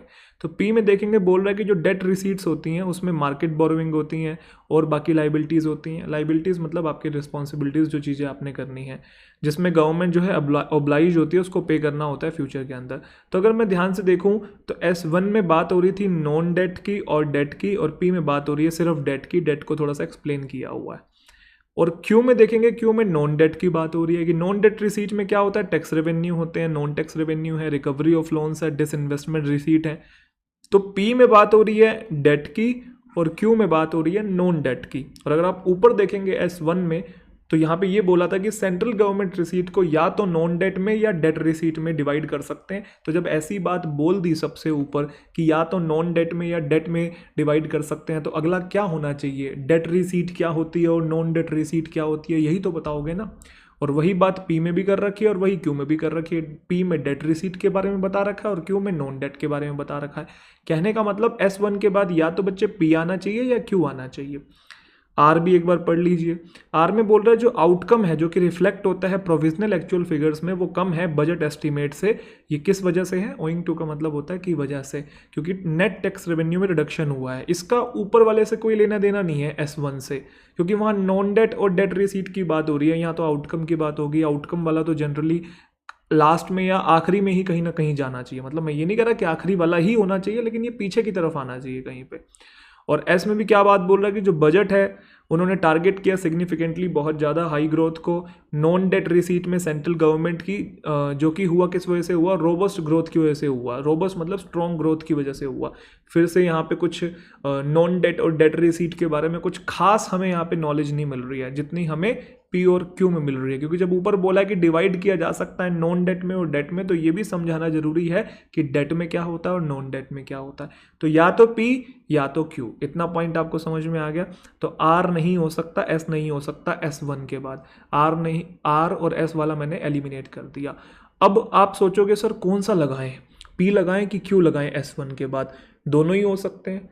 हो सकता है पहले वो डेट को डिस्क्राइब करना चाहता हो सकता है पहले वो नॉन डेट को डिस्क्राइब करना चाहता हो। तो ऐसे केस में जब दुविधा हो जाए ना, तो आप ये देख लीजिए कि S1 में सबसे पहले किसको रखा हुआ है। तो देखा उसने कहा है कि सेंट्रल गवर्नमेंट रिसीट को डिवाइड किया जा सकता है नॉन डेट में और डेट में। तो जैसा ऊपर लॉजिकल ऑर्डर दिया हुआ है वैसे ही आपने अकॉर्डिंगली आगे भी लॉजिकल ऑर्डर में डिस्क्राइब करना। तो जब बोला है कि या तो नॉन डेट होगा या डेट होगा, तो एक्सप्लेन करते वक्त भी पहले आपको नॉन डेट बताना है फिर डेट बताना है, क्योंकि उसने ऊपर खुद ही पहले नॉन डेट को लिखा है तो हम भी पहले नॉन डेट को लिखेंगे। तो नॉन डेट वाला क्यू है, तो मतलब QPRS आपका आंसर आ गया।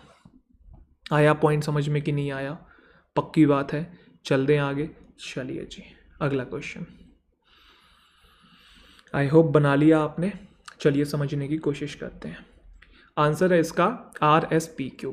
अब यहाँ पे 2-3 टर्म है, पेलियंटोलॉजी और फॉनल रिमेन्स और ये होमिनिड, ये बहुत सारे वर्ड्स इसके अंदर आपको दिखाई दे रहे होंगे। डिसिप्लिन, एक काम करते हैं पहले इन्हीं को समझने की कोशिश करते हैं। पेलियंटोलॉजी बेसिकली एक study of history of life होता है, मतलब एक ब्रांच है बेसिकली जिसमें हम क्या करते हैं, अर्थ पे ना लाइफ की हिस्ट्री को स्टडी करते हैं फॉसिल्स के बेसिस पे। फॉसिल मतलब जीवाश्म के बेसिस पे। फॉसिल्स क्या होते हैं? फॉसिल्स बेसिकली वो रिमेन्स होते हैं प्लांट्स के, एनिमल्स के, या फिर फंगी। ये फंगी गमले वाला है, मैंने लिखा भी है ताकि जब PDF आपके पास आए तो आपको ध्यान रहे कि ये फंजी नहीं है, फंगी है। ठीक है, तो ये फंगी होता है गमले वाला, लिख भी दिया मैंने ताकि मुझे भी याद रहे। कभी कभी मेरे माइंड से भी स्किप हो जाता है कि फंजी है या फंगी है। बहुत लोग इसे फंजी भी बोलते हैं, तो फंगी है, ये ध्यान रखना। ठीक है, तो फॉसिल्स क्या होते हैं? अवशेष होते हैं प्लांट्स के, एनिमल्स के, फंगी के, है ना, और आपके बैक्टीरिया के। तो फॉसिल्स को स्टडी करते हैं जब हम, तो उस स्टडी के बेसिस पे हम बेसिकली लाइफ की हिस्ट्री देखते हैं पृथ्वी के ऊपर, तो उसे हम पेलियंटोलॉजी कहते हैं। आपने वो देखा होगा, एक वेब सीरीज़ है फ्रेंड्स करके, उसमें रॉस गेलर होता है, वो भी पेलियंटोलॉजिस्ट होता है। डायनासोर्स के जो फॉसिल होता है उसको स्टडी करता है, डायनासोर की लाइफ वगैरह को स्टडी करने की कोशिश करता है ना। अच्छा, डिसिप्लिन का एक मतलब तो अनुशासन होता है, वो तो आपको पता ही है। The practice of training people to obey rules और a code of behaviour using punishment to correct disobedience. गलत चीज़ को सही करने के लिए डिसिप्लिन लाया जाता है, अनुशासन लाया जाता है, वो तो है ही।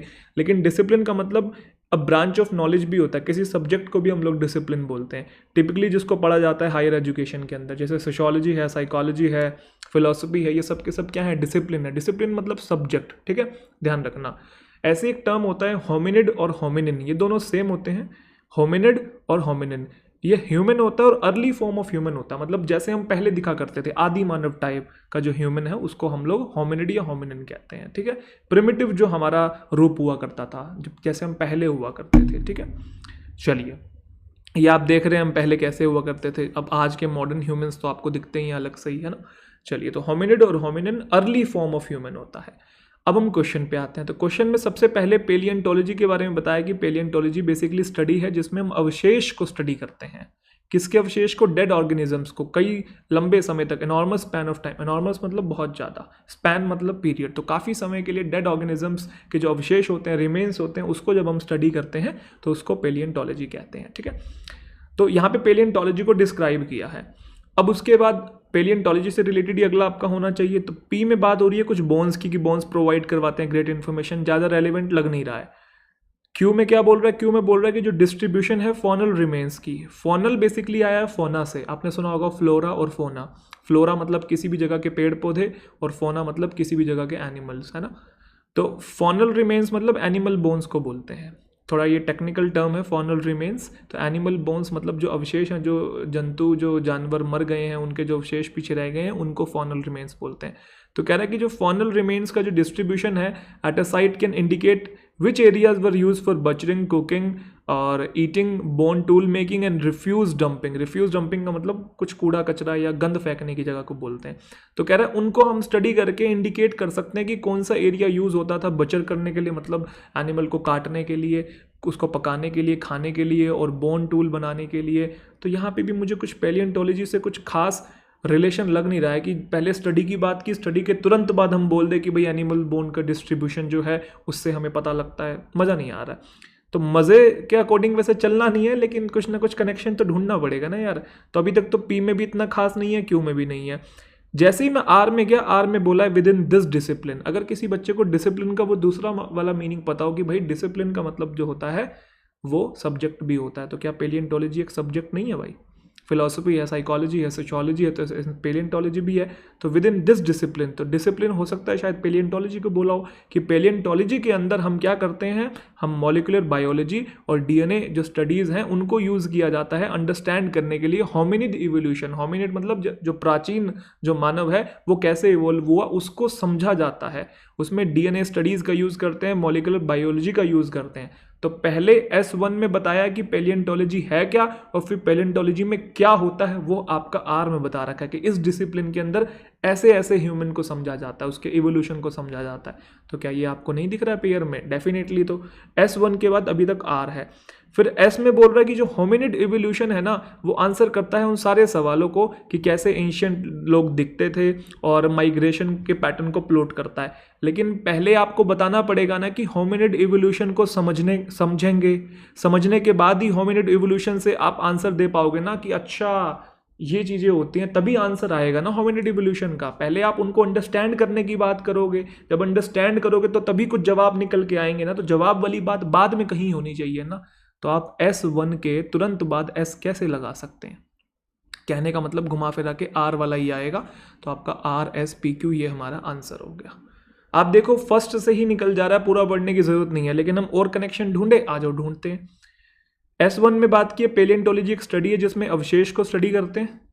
आर में बोला है फिर इस पेलियोंटोलॉजी के अंतर्गत हम करते क्या है, मॉलिक्यूलर बायोलॉजी और डीएनए स्टडीज़ को यूज़ करते हैं ताकि अंडरस्टैंड कर सके होमिनिड इवोल्यूशन। तो एक बार पहले आप समझोगे, फिर उसके बाद आपका तुरंत ऐसा आना चाहिए कि होमिनिड इवोल्यूशन फिर जवाब देता है उन सवालों का कि एंशिएंट लोग कैसे दिखते थे और माइग्रेशन कैसे हुआ। तो इन पैटर्न्स को हम प्लॉट करते हैं, ठीक है। उसके बाद आप पी में देखो, पी में बोन्स की बात इन जनरल हुई है कि बोन्स जो है प्रोवाइड करवाते हैं इंफॉर्मेशन। तो फिर जनरल से हम स्पेसिफिक की तरफ जाते हैं, किस टाइप की बोन्स? अच्छा, फोनल रिमेन्स। फोनल रिमेन्स मतलब एनिमल बोन्स। पहले बोन्स को इन जनरल आपने बताया, और फिर किसकी बोन की बात हो रही है? बेसिकली एनिमल बोन्स की बात हो रही है। तो एनिमल बोन्स के डिस्ट्रीब्यूशन से हम इंडिकेट कर सकते हैं कि कौन से एरिया में बचरिंग होती थी, कौन से में कुकिंग होती थी, कहाँ खाया जाता था, कहाँ टूल बनाया जाता था, कहाँ गंद फेंका जाता था। और जब आप देख रहे हो एंड में क्यों है, फॉनल रिमेन्स की बात हुई है, और S6 उसके बाद आएगा, तो देखो यहाँ पे भी फॉनल एनालिसिस की बात हुई है। अरे बोलो ना, पहले फॉनल रिमेन्स की डिस्ट्रीब्यूशन से पता लगाओगे चीज़ें कहाँ कहाँ होती थी, और फिर आखिरी में बताओगे ना, उसका एनालिसिस से हमें इंफॉर्मेशन मिलती है कि animal about the animal people hunted, कौन से एनिमल को लोग हंट किया करते थे, कौन से एनिमल को डोमेस्टिकेट किया करते थे, मतलब पाला करते थे, एनिमल का एज क्या होता था डेथ के टाइम पे, डिसीज़ कौन कौन से उसको होते थे। तो फॉनल के बाद फिर फॉनल की बात और हो गई है। तो काफ़ी अच्छे अच्छे पेयर हमको दिख रहे हैं, अगर आगे हम पढ़ेंगे, लेकिन हमने तो पहले से ही निकाल दिया था, इतना डिटेल में जाने की ज़रूरत नहीं थी। चलिए जी, बताएंगे भाई अगला, जल्दी से बनाएंगे। बना लिया जी। बढ़िया क्वेश्चन नहीं है ये वाले। देखो डराते हैं कभी कभी कुछ क्वेश्चन, लेकिन इतने डरावने होते नहीं अगर आपकी रीडिंग स्किल्स अच्छी है तो। आंसर है आपका RSQP। देखो S1 में देखो बात हो रही है कि हम ज़्यादा पानी पीते हैं ड्यूरिंग समर्स, गर्मियों में हम बहुत पानी पीते हैं। चलो अच्छा, फिर P में बोल रहा है on the other hand in north eastern states. कह रहा है दूसरी तरफ नॉर्थ ईस्टर्न स्टेट्स में। कहने का मतलब जब ये बोला है कि दूसरी तरफ नॉर्थ ईस्टर्न स्टेट्स में, तो मतलब पहले किसी स्टेट की बात हो चुकी है, तभी बोल रहा है कि दूसरी तरफ इन वाले स्टेट्स में। तो मतलब पहली तरफ भी किसी स्टेट्स की बात हो चुकी है, लेकिन S1 में तो कोई स्टेट नहीं है। तो ये नहीं हो सकता। क्यों मैं बोल रहा है? क्योंकि नॉर्थ इंडिया में जो सेशंस होते हैं उनमें एक्सट्रीम वेदर कंडीशंस होती है। S1 के बाद क्यों हो सकता है? डाउट सा लग रहा है, समझ में नहीं आ रहा कि होगा कि नहीं होगा, शॉर्ट लिस्ट कर लेते हैं। आर में कह रहा है school close during the summer is different from the winter. जो गर्मियों के कपड़े होते हैं वो डिफरेंट होते हैं विंटर से। अभी भी डाउट लग रहा है, समझ में नहीं आ रहा। और एस में कह रहा है कि हम क्यों लाइट कपड़े पहनते हैं समर्स में और हैवी वुलन क्लोथ्स पहनते हैं विंटर में नॉर्थ इंडिया में। फिर से अभी क्लियर नहीं है, वेग है। तो भाई क्या करें? अब भाई S1 के बाद फर्स्ट तो नहीं मिल रहा है, तो ऐसे केसेस में हम लोग बनाते हैं बच्चे पेयर। अब पेयर बनाने के लिए आप ध्यान से देखो, ध्यान से समझना इस चीज को। S का और Q का पेयर है। कैसे पेयर है? S में बोला है कि हम क्यों पहनते हैं लाइट क्लोथ्स समर में और हैवी क्लोथ्स विंटर के अंदर नॉर्थ इंडिया में। नॉर्थ इंडिया में सवाल पूछा है S के अंदर, और क्यू के अंदर देखो उसी बात का जवाब है, क्योंकि नॉर्थ इंडिया में दोनों सेशंस में एक्सट्रीम वेदर कंडीशन होती है, इसलिए समर में हम लाइट पहनते हैं और विंटर में काफ़ी हैवी पहनते हैं। तो एस में सवाल देखो ना, एस में सवाल और क्यू में जवाब। पहले क्वेश्चन आपका आएगा और फिर इसमें आंसर आपका दिया हुआ है। अब जब एस और क्यू में नॉर्थ इंडिया की बात हो चुकी है तो याद आ रहा है एक सेंटेंस में ये लिखा हुआ था, on the other hand in north eastern states. दूसरी तरफ नॉर्थ ईस्टर्न स्टेट्स में, तो मतलब पहली तरफ किसी और स्टेट की बात हो चुकी होगी। कहने का मतलब पहले नॉर्थ इंडिया की बात होगी, बाद में नॉर्थ ईस्टर्न स्टेट्स की बात होगी। तो एस क्यू के बाद ही आपका पी आना चाहिए। यस और नो?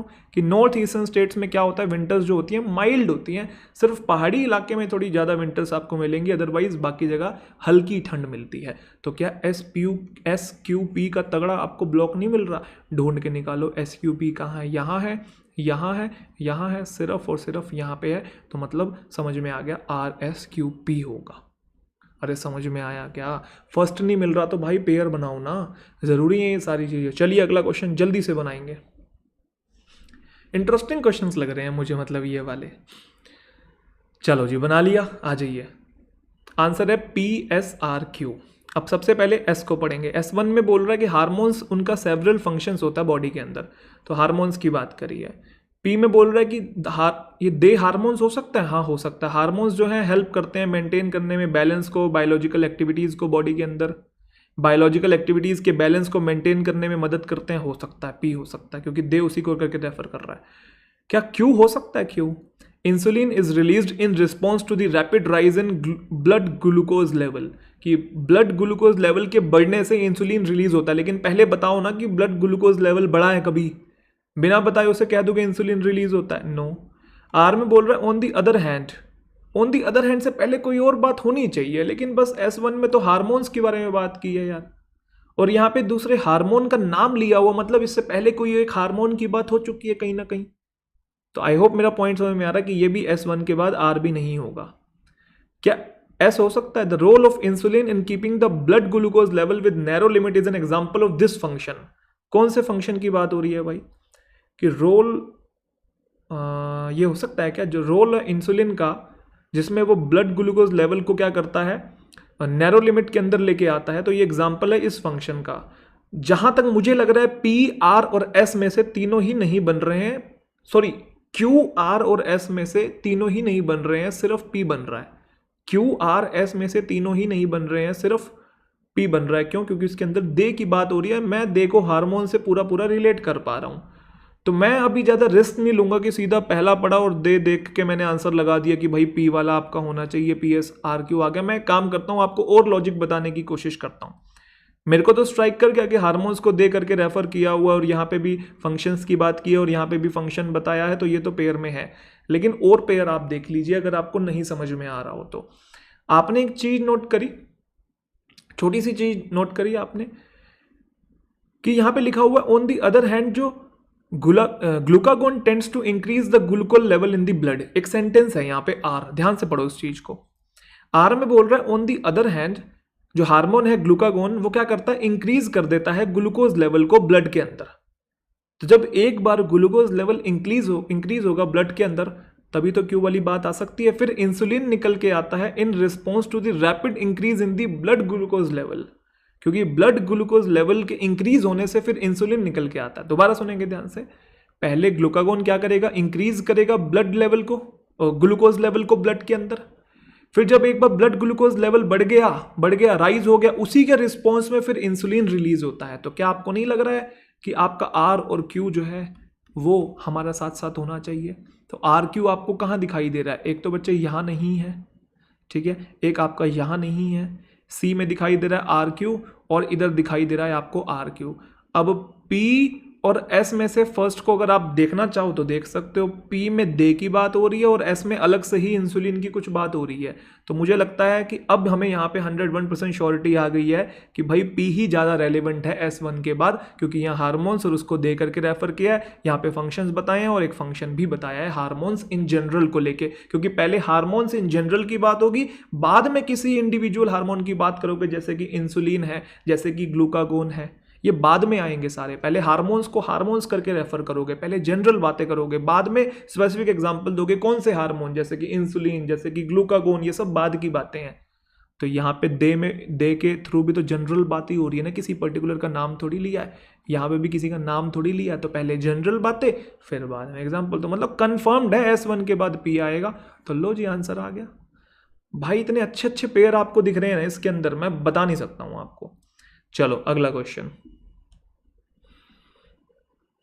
चलिए बना लिया, आई होप बना लिया होगा। आंसर है QRSP। तो S1 में क्या बोल रहे हैं, जितने भी लिविंग थिंग्स होते हैं ना वो प्रभाव डालते हैं, चाहे वो लिविंग हो या नॉन लिविंग थिंग्स हो, अराउंड देम, उनके आसपास।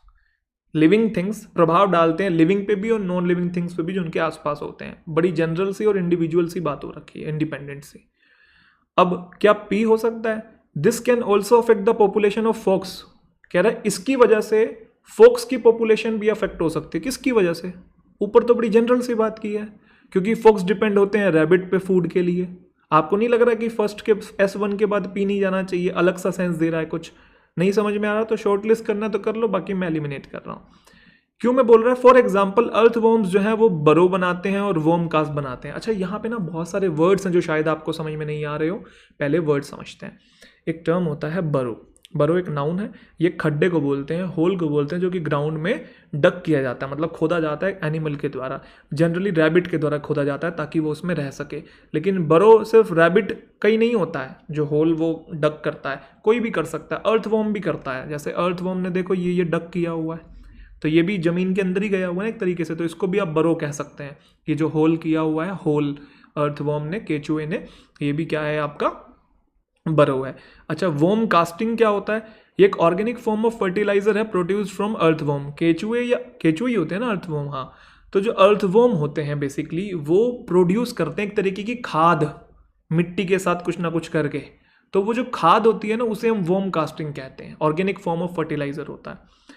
फ्लीज क्या है? फ्लीज बेसिकली एक स्मॉल जंपिंग इंसेक्ट है that feeds on the blood of animals and humans. इसे पिस्सू कहते हैं। ये जनरली आपको जानवरों में मिलते हैं, ठीक है। डॉग्स पे भी मिल जाएंगे आपको, कैट में भी मिल जाएंगे, रैबिट में मिल जाएंगे, कहीं पे भी मिल सकते हैं, ठीक है। फॉक्स में मिल जाएंगे आपको, जो कि छोटे छोटे कीड़े टाइप के, जैसे कि हमारे बालों में जूं होती है, मतलब अब आजकल तो जू पता नहीं होती भी कि नहीं होती, जब छोटे होते तो बड़ा जू सुनते थे, है ना।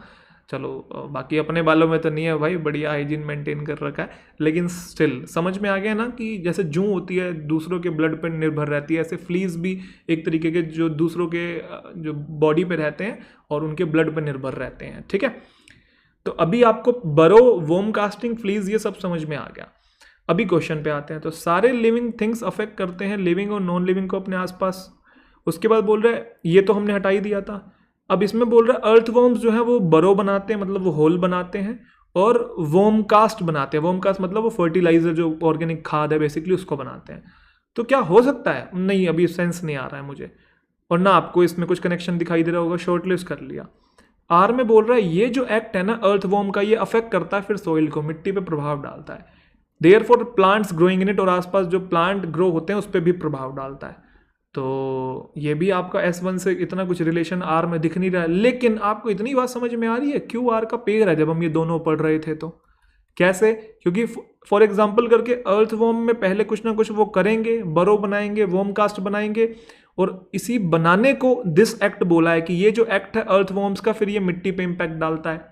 तो दिस एक्ट कौन सा है? पहले अर्थवॉर्म ने कुछ किया होगा, तो यही कुछ कर रहे हैं वो, जो भी कर रहे हैं, खड्डे बना रहे हैं, फर्टिलाइजर बना रहे हैं, उसी एक्ट की वजह से सॉइल पे इम्पैक्ट आता है और प्लांट्स जो आसपास उगते हैं। तो मतलब मुझे फर्स्ट तो पता नहीं लगा था S1 के बाद, लेकिन इतना पता लग गया QR का पेयर है, तो साइड में लिख देता हूँ मैं QR का पेयर है। आगे गया फिर rabbit fleas carry the virus. Rabbit fleas मतलब रैबिट पे वो जो पिस्सू होते हैं उसकी बॉडी के ऊपर, उसके अंदर वायरस होता है जिसकी वजह से क्या है ये मिक्सोमेटोसिस जो भी बीमारी है भाई ये होती है, और जिसकी वजह से अफेक्ट हो सकता है क्या, रैबिट पॉपुलेशन के साइज का। तो ये भी S1 के तुरंत बाद S तो नहीं आ रहा। तो अभी तक हमें फर्स्ट समझ ही नहीं पाए, लेकिन इतना समझ पाए थे QR का पेयर है। लेकिन ढूंढे ऑप्शन में QR कहीं पे है, यहाँ पे नहीं है, यहाँ पे नहीं है, इधर है और इधर है। तो आपका C ऑप्शन हो सकता है या आपका D ऑप्शन हो सकता है, क्योंकि QR आपको दोनों जगह दिखाई दे रहा है। अब और कोई फिर आप पेयर ढूंढिए, फर्स्ट नहीं मिला तो। अब आप ध्यान से देखो कि S में बोला है कि जो रैबिट के ऊपर जो फ्लीज होते हैं उनमें वायरस होता है, जिसकी वजह से रैबिट की पॉपुलेशन का जो साइज है उस पर इम्पैक्ट आता है। अब उसी के बाद P आ सकता है, क्यों? क्योंकि कह रहा है इसकी वजह से फिर फॉक्स की पॉपुलेशन पे भी अफेक्ट आता है, इम्पैक्ट आता है। क्यों? क्योंकि फॉक्स जो है रैबिट पे डिपेंड होती है खाने के लिए। अरे भाई जब रैबिट पे वायरस है तो फिर फॉक्स पे भी आ रहा है। फॉक्स पे कैसे आ रहा है? क्योंकि फॉक्स रैबिट को खा रही है, तो पहले रैबिट पे वायरस आएगा फिर फॉक्स पे आएगा ना। पहले रैबिट की पॉपुलेशन इम्पैक्ट पड़ेगा उसके ऊपर, फिर फॉक्स की पॉपुलेशन पे पड़ेगा ना, क्योंकि रैबिट को ही तो फॉक्स खाएगी, फॉक्स बाद में आना चाहिए ना। तो मतलब आपका SP का भी पेयर है। QR था और SP का, हाँ QR था और SP का भी आपका पेयर है। तो QR आपको ये दिखाई दिया, ठीक है, यहाँ पे भी था, और SP आपको इधर दिखाई दे रहा है थर्ड वाले में, मतलब ये वाला गलत हो गया, हमारा C आंसर आ गया। कितना प्यारा क्वेश्चन था, बढ़िया सा। चलिए जी अगले क्वेश्चन की तरफ मूव ऑन करते हैं, जल्दी से बनाएंगे। तो चलिए बनाते हैं इसे, आंसर मैच करते हैं। इसका आंसर है QRSP। तो आपने पूरा पढ़ा, बेसिक आइडिया लिया पहले, वो सबसे ज़्यादा इंपॉर्टेंट है। उसके बाद आपने क्या करना है, S1 को पढ़ना है। S1 में बोल रहा है जो इकोसिस्टम है वाटर का वो बहुत कॉम्प्लेक्स है, और जो बहुत सारे इन्वायरमेंटल फैक्टर्स हैं वो इंट्रिकेटली लिंक्ड हैं। इंट्रिकेटली मतलब बड़े पेचीदा तरीके से आपस में लिंक्ड हैं। तो यहाँ पे कुछ लिंक होने की बात हुई है कि वाटर का जो इकोसिस्टम है बड़ा पेचीदा है, कॉम्प्लेक्स है, और चीज़ें बड़ी पेचीदा तरीके से ही लिंक हैं, कॉम्प्लेक्स तरीके से, इंट्रिकेटली वही कॉम्प्लेक्स तरीके से लिंक्ड हैं, ठीक है। अब P में देखें तो P में बोल रहा है कि थिक फॉरेस्ट, जो घने जंगल होते हैं वो एक्सीलेंट कैचमेंट का काम करते हैं। अच्छा, कैचमेंट अगर कुछ बच्चों को नहीं पता तो कैचमेंट सीख लीजिए। कैचमेंट एक नाउन है जिसका मतलब the action of collecting water, specially the collection of rainfall over a natural drainage area. मतलब किसी पर्टिकुलर एरिया में रेन वाटर को कलेक्ट करना, ठीक है। रेन वाटर को कलेक्ट करने के प्रोसेस को या उस जगह को बेसिकली हम लोग कैचमेंट कहते हैं, कि पानी को कैच कर रहे हैं, होल्ड कर रहे हैं, ठीक है। क्वेश्चन में बोल रहा है कि जो थिक फॉरेस्ट है, घने जंगल हैं, वो एक्सीलेंट कैचमेंट का काम करते हैं। लेकिन S1 से कुछ रिलेशन इसका दिख नहीं रहा है, तो मैं इसे काटा मार देता हूँ। फिर Q में बोल रहा है कि जो प्रॉब्लम वी सी आर, जो प्रॉब्लम हम देखते हैं वो इस वजह से क्योंकि हमने अंडरमाइन की है। अंडरमाइन का मतलब हमने वैल्यू कम समझी है। किसकी वैल्यू कम समझी है? दीज लिंक्स की। तो मतलब लिंक्स की पहले बात कहीं हुई है, और ऊपर देखो बोला भी है कि फैक्टर्स जो हैं वो लिंक्ड हैं। तो फैक्टर्स अगर लिंक्ड हैं तो लिंक्स बहुत सारे हैं, और उन्हीं लिंक्स को दीज लिंक्स करके रेफर किया हुआ है। तो क्या हो सकता है? हाँ भाई हो तो सकता है। तो Q हमने शॉर्ट लिस्ट कर लिया। R में बोल रहा है सबसे पहले जो रेन और जो स्नोफॉल है ये ओनली सोर्सेज होते हैं वाटर के अबाउट 99%। तो S1 के डायरेक्ट बाद R नहीं आ सकता, क्योंकि S1 में जनरल बातें की है, उसके तुरंत बाद आप रेन और स्नोफॉल की बात कर रहे हैं कि वाटर का सोर्स बता रहे हैं, उसे 99% है। तो बीच में कोई रिलेशन हमें नहीं दिख रहा है यहाँ पे। सिमिलरली S भी नहीं है, क्योंकि S में बोल रहा है कि in the 4 months of monsoon there are about 30 to 35% होना चाहिए था। यहाँ पे डाउन पोर्स होता है। डाउन पोर्स मतलब वही मूसलाधार बारिश होती है 35% तक। एंड चैलेंज क्या है कि होल्ड करना है इस वाटर को सिस्टम के अंदर, that can last over 365 days. एक ऐसे सिस्टम में पानी को होल्ड करना है कि भाई 365 दिन रहे, क्योंकि बारिश होती है 30 से 35%, लेकिन चलाना उसे 365 दिन है। तो उसको फिर होल्ड करने का एक सिस्टम भी हमको चाहिए। तो S1 के तुरंत बाद ये बोल दिया चैलेंज है सिस्टम में होल्ड करना है वाटर को, कुछ और इंट्रोड्यूस तो करो। तो इसलिए S1 के तुरंत बाद S नहीं हो सकता। मैंने लिंक से ही पकड़ लिया था, उसी को दीज लिंक्स करके रेफर किया गया है। तो S1 के बाद Q होना चाहिए था, आंसर आ गया। लेकिन अगर हमें नहीं मिलता तो भाई क्या करें, और तो कुछ ढूंढो। मान लो आपको फर्स्ट नहीं मिल पाता है तो आप यहाँ पे पेयर बना सकते हैं। मुझे तो मिल गया था वैसे Q पहला है, लेकिन मैं आपको एक पेयर और दिखा देता हूँ। इसके अंदर एक पेयर है S का और P का। वो कैसे पेयर है? देखो S में बोल रहा है कि चैलेंज ये है कि होल्ड करना है वाटर को जो रुक सके 365 दिन, और फिर होल्ड कौन करेगा, तो आगे बोल रहा है घने जंगल ये काम कर सकते हैं, मेक फॉर एक्सेलेंट कैचमेंट। घने जंगल जो है वो कैचमेंट का काम कर सकते हैं और कैचमेंट में ही जो रेन वाटर है उसको स्टोर किया जाता है, होल्ड किया जाता है। तो क्या एस और पी का नहीं बन रहा है? और आप देखो एस पी यहाँ पे है भी, यस और नो। अच्छा, दूसरी चीज़ आपने एक चीज़ और नोट करी है कि पी के तुरंत बाद S6 आएगा। वो कैसे? क्योंकि जब बोला है घने जंगल जो है वो कैचमेंट्स का काम कर सकते हैं, फिर S6 में बताया कैसे कर सकते हैं कि ट्रीज जो होते हैं ना वो स्लोली ट्रांसफ़र करते हैं रेन वाटर को सब सोइल के अंदर, और ये क्रिटिकल होता है सस्टेन करने के लिए वाटर को कई महीने तक, जब बारिश चली भी जाए। तो तरीका बताया है ना कि यहाँ बोला है थिक फॉरेस्ट करेंगे, और थिक फॉरेस्ट कैसे करते हैं वो बताया है। तो मतलब P के बाद S6 आना चाहिए। तो आप देखो ना, SP का पेयर था और P के बाद S6 आना चाहिए, तो बन तो गया। और क्यों पहला तो मैंने वैसे ही बता दिया था आपको। आई होप समझ में आ गया। अगला क्वेश्चन जल्दी से बनाएंगे। बना लिया जी, चलिए आइए। तो आंसर है RSQP। तो वही पूरा पढ़ना है आपने, बेसिक आइडिया लेना है। बेसिक आइडिया लेने के बाद फर्स्ट पढ़ेंगे पॉलिटिक्स जो है एक्साइटिंग है क्योंकि लोग डिसएग्री करते हैं, तो डिसएग्री हमारा यहाँ पे की पॉइंट है, मैंने की पॉइंट पकड़ लिया। उसके बाद पी में बोल रहा है फॉर एरिस्टोटल कॉमा आना चाहिए। एरिस्टोटल के लिए पॉलिटिक्स एक अटेम्प्ट है जिसमें क्रिएट करते हैं good society, because politics is above all social activity. एक तरीके से सामाजिक एक्टिविटी है, ये हम सबके लिए होती है। तो कह रहा है कि पॉलिटिक्स एक अटेम्प्ट है जिसमें हम गुड सोसाइटी बनाते हैं, क्योंकि पॉलिटिक्स यार हम सबके लिए इंपॉर्टेंट है, वो ये बोलना चाह रहा है। लेकिन ऊपर तो डिसएग्रीमेंट की बात हुई थी और नीचे एकदम से किसी फिलोसफर का नाम देके उसकी पॉलिटिक्स की डेफिनेशन बता दी, तो अभी तक तो कोई कनेक्शन नहीं है। क्यों में बोल रहा है दे ऑल्सो डिसएग्री, तो दे पीपल हो सकता है, डिसएग्री बोला है, ऑल्सो भी बोला है, तो ये हो सकता है। अच्छा, आर में भी दे बोला और डिसएग्री बोला है, तो ये भी हो सकता है। तो क्यू और आर तो हो सकता है। एस में बोल रहा है हु शुड गेट वट, किसको क्या मिलना चाहिए। How should power and other resource be distributed, कैसे पावर और दूसरे रिसोर्स को डिस्ट्रीब्यूट करना चाहिए। क्या सोसाइटी बेस्ड होनी चाहिए किसी कॉपरेशन पे या कॉन्फ्लिक्ट पे, एंड सो ऑन, ऐसे बहुत सारे सवाल। लेकिन ऊपर तो डिसएग्रीमेंट की बात हो रही है, तो मैं तो डिसएग्री के साथ जाऊंगा, और दे का हमारे पास हिंट भी है, तो दे पीपल हो सकता है। तो या तो क्यू या तो आर। अब भाई कैसे डिसाइड करें, तो अब 1 बाय 1 पढ़ना पड़ेगा। क्यू में बोल रहा है कि वो लोग डिसएग्री करते हैं, इस भी ऑल्सो बोला है ना, वो इस बात पे भी डिसएग्री करते हैं कि हाउ सच मैटर्स, ऐसे मैटर्स जो हैं वो कैसे रिजोल्व हो, वो कैसे उनका निर्णय निकले, कैसे वो सोल्व हो, कैसे मैटर्स, कौन से सच मैटर्स की बात हो रही है। मतलब पहले कहीं ना कहीं किसी मुद्दों की, किसी मैटर्स की बात की है, तभी तो बोलेंगे ना कि वो जो मैटर्स हमने डिस्कस किए हैं इनको कैसे रिजोल्व करें, इस पे भी डिसएग्री करते हैं। दोबारा पढ़ो, कह रहा है लोग ना इस बात पे भी डिसएग्री करते हैं कि किस तरीके से ऐसे मैटर्स को रिजोल्व किया जाए। कैसे मैटर्स, S1 में तो कोई मैटर्स बोले ही नहीं है ना भाई, तो पहले कोई मैटर्स के बारे में बात की, कोई प्रॉब्लम्स गिनवाई हैं, उन्हीं प्रॉब्लम्स को सच मैटर्स करके बोला जा रहा है। तो कहने का मतलब S1 के तुरंत बाद क्यों नहीं हो सकता, आर आना चाहिए, क्योंकि दे है और डिसएग्री है, और मैं आर को चूज कर रहा हूं, तो ये लो आर के साथ चला गया। लेकिन आपने नोट किया आर तो यहाँ पे भी है, तो मतलब हमें अब और कुछ काम भी करना पड़ेगा। तो एक काम करते हैं, हम सच मैटर्स ढूंढ लेते हैं कि कौन से मुद्दों को रिजोल्व करने की बात हो रही है। तो क्या पूरे पैराग्राफ में कोई मुद्दे हैं? हाँ है, लिखा तो हुआ एस के अंदर कि किसको क्या मिलना चाहिए, पावर और रिसोर्स कैसे डिस्ट्रीब्यूट होने चाहिए, क्या सोसाइटी कोऑपरेशन पे बेस्ड होनी चाहिए या कॉन्फ्लिक्ट पे। तो इसी के बाद एस के बाद ही क्यों आना चाहिए कि वो लोग डिसएग्री करते हैं कि कैसे ये सारे मुद्दे रिजोल्व हों। कौन से मुद्दे? यही मुद्दे जो एस में बोले गए हैं कि कैसे जो कलेक्टिव डिसीजन है वो लिया जाए और किसको कहने का मौका दिया जाए, हु शुड हैव अ से। तो भाई ये सच मैटर्स यही वाले मैटर्स हैं और कोई मैटर्स नहीं है। कहने का मतलब एस और क्यू का भी पेयर है, एस और क्यू का भी पेयर है। तो आर पहला था, एस क्यू का पेयर था, मतलब डी में नहीं है, ए है, तो ए आंसर आ गया। पूरा पढ़ें जल्दी जल्दी से, आ जाओ। एस में बोला, S1 में बोला पॉलिटिक्स जो है एक्साइटिंग है क्योंकि लोग डिसएग्री करते हैं। आर में बोल रहा है लोग डिसएग्री करते हैं कि हाउ दे शुड लिव, लोगों को रहना कैसे चाहिए। फिर एस में बोल रहा है कि किसको क्या मिलना चाहिए, पावर और रिसोर्स कैसे डिस्ट्रीब्यूट होने चाहिए, सोसाइटी कैसे वर्क करनी चाहिए। फिर क्यों में बोल रहा है लोग इस बात पे भी डिसएग्री करते हैं कि ये सारे मैटर्स जो हैं इनको रिजोल्व कैसे करना है, कलेक्टिव डिसीजन कैसे लेना है, किसको क्या कहने का मौका देना चाहिए। और फिर क्यों के बाद पी में बोल रहा है लेकिन एरिस्टोटल के लिए कह रहा है कि जो पॉलिटिक्स एक ऐसा अटेम्प्ट है जिसमें वो क्रिएट करते हैं हम गुड सोसाइटी, क्योंकि पॉलिटिक्स बेसिकली सामाजिक गतिविधि है। और फिर S2 में आखिरी में बोल रहा है कि it is not solitary people. Solitary का मीनिंग समझा देता हूँ पहले तो।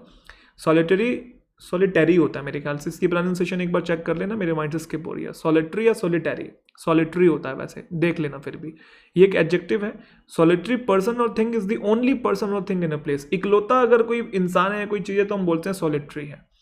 सोल सुना है ना, सोल, सोल, सोलो, अकेला होता है, उसी से निकला ये रूट, ठीक है। ऑन द हिल, पहाड़ी पे, अ solitary figure was busy chopping down trees. तो एक ही इंसान दिखाई दे रहा था जो कि ट्रीज को चॉप कर रहा था, काट रहा था। In the distance was a solitary building, एक ही बिल्डिंग दिखाई दे रही थी। तो इंडिविजुअल या ओनली का जब सेंस देना हो, और जब कोई चीज़ अकेले की जाती है तब भी सॉलिटरी बोलते हैं। Solitary walks by the river, solo walk है ना, सोलो डांस, तो वो सॉलिटरी मतलब सोलो ट्रैवलिंग, अकेला बिल्कुल।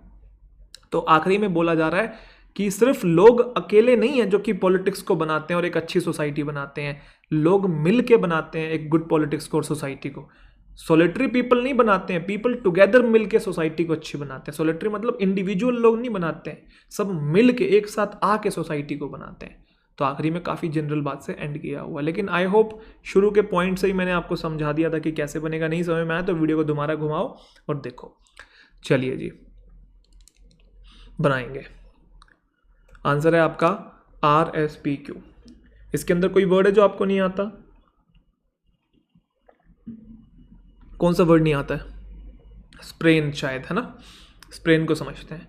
स्प्रेन को हिंदी में कहते हैं मोच या फिर मरोड़। To cause an injury to a joint, joint में कुछ मोच आ गई, मरोड़ आ गई, सडन मूवमेंट से एकदम से पैर मुड़ जाता है, उसे स्प्रेन कहते हैं। S1 में बोल रहा है जो रेगुलर एक्सरसाइज है ना, makes many of the organ systems more efficient. जो ऑर्गन है उसको बड़ा एफिशिएंट बनाती है रेगुलर एक्सरसाइज, हमारे बाकी ऑर्गन्स को, ठीक है, बॉडी के ऑर्गन्स को। पॉजिटिव बात हुई है, ओके।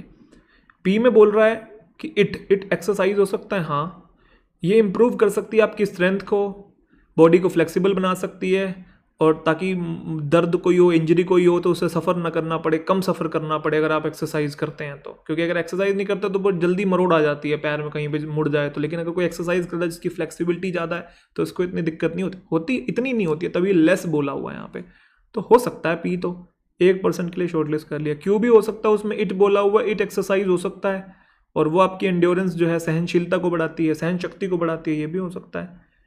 फिर से इट एक्सरसाइज हो सकता है, वो यूज़ करती है एनर्जी को, हेल्प करती है प्रिवेंट करने में large amount of fat building up को, बॉडी के अंदर फैट नहीं प्रोड्यूस होने देती है, ये भी हो सकता है।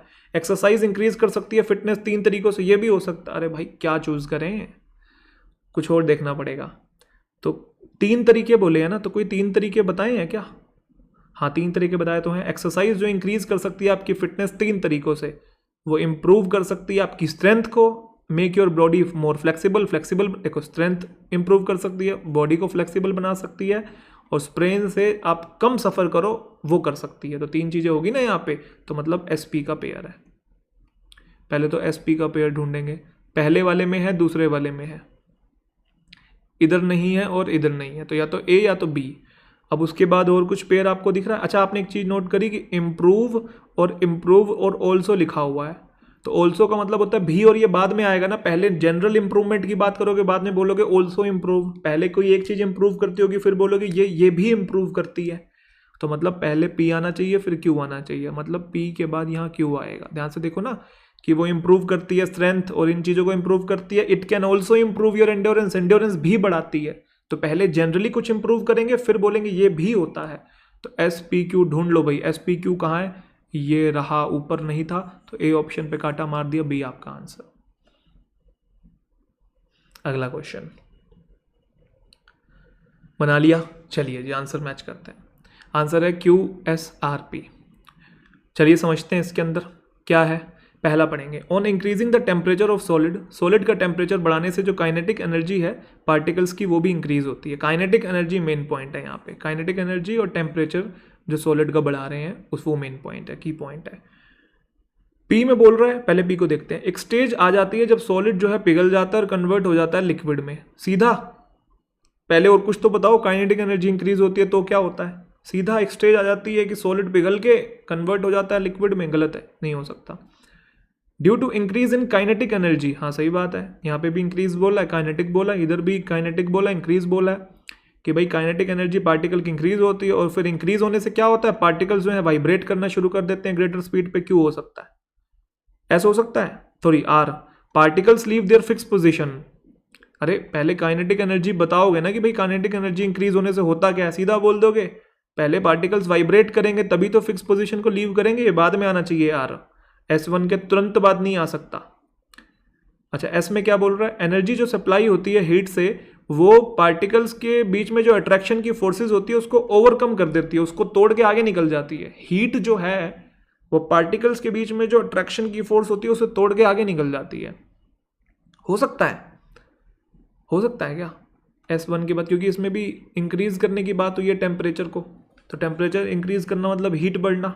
1% के लिए मान लेता हूँ हो सकता है, एस भी हो सकता है और क्यू भी हो सकता है, लेकिन वैसे मुझे पता लग रहा है यहाँ पे साफ साफ कि भाई काइनेटिक एनर्जी इंक्रीज होने की बात हो रही है और काइनेटिक एनर्जी इंक्रीज होने की बात हो रही है, तो भाई S1 के बाद क्यू आना चाहिए, वो दिख रहा है वैसे तो दिख रहा है कि क्यू आना चाहिए, लेकिन खैर हम और भी चीज़ें देख लेते हैं। चलो एक आपको मैं बढ़िया कॉम्बिनेशन यहाँ पे दिखाता हूँ, ध्यान से देखना। एस और आर के अंदर बढ़िया पेयर है। कैसे भाई, एस में बोला कि जो एनर्जी जो होती है ना, जो कि हीट से आती है, वो पार्टिकल की फोर्सेस को तोड़ के ओवरकम मतलब उससे आगे निकल जाती है, पार्टिकल की फोर्सेस को तोड़ देती है, जो अट्रैक्शन की फोर्सेस होती है।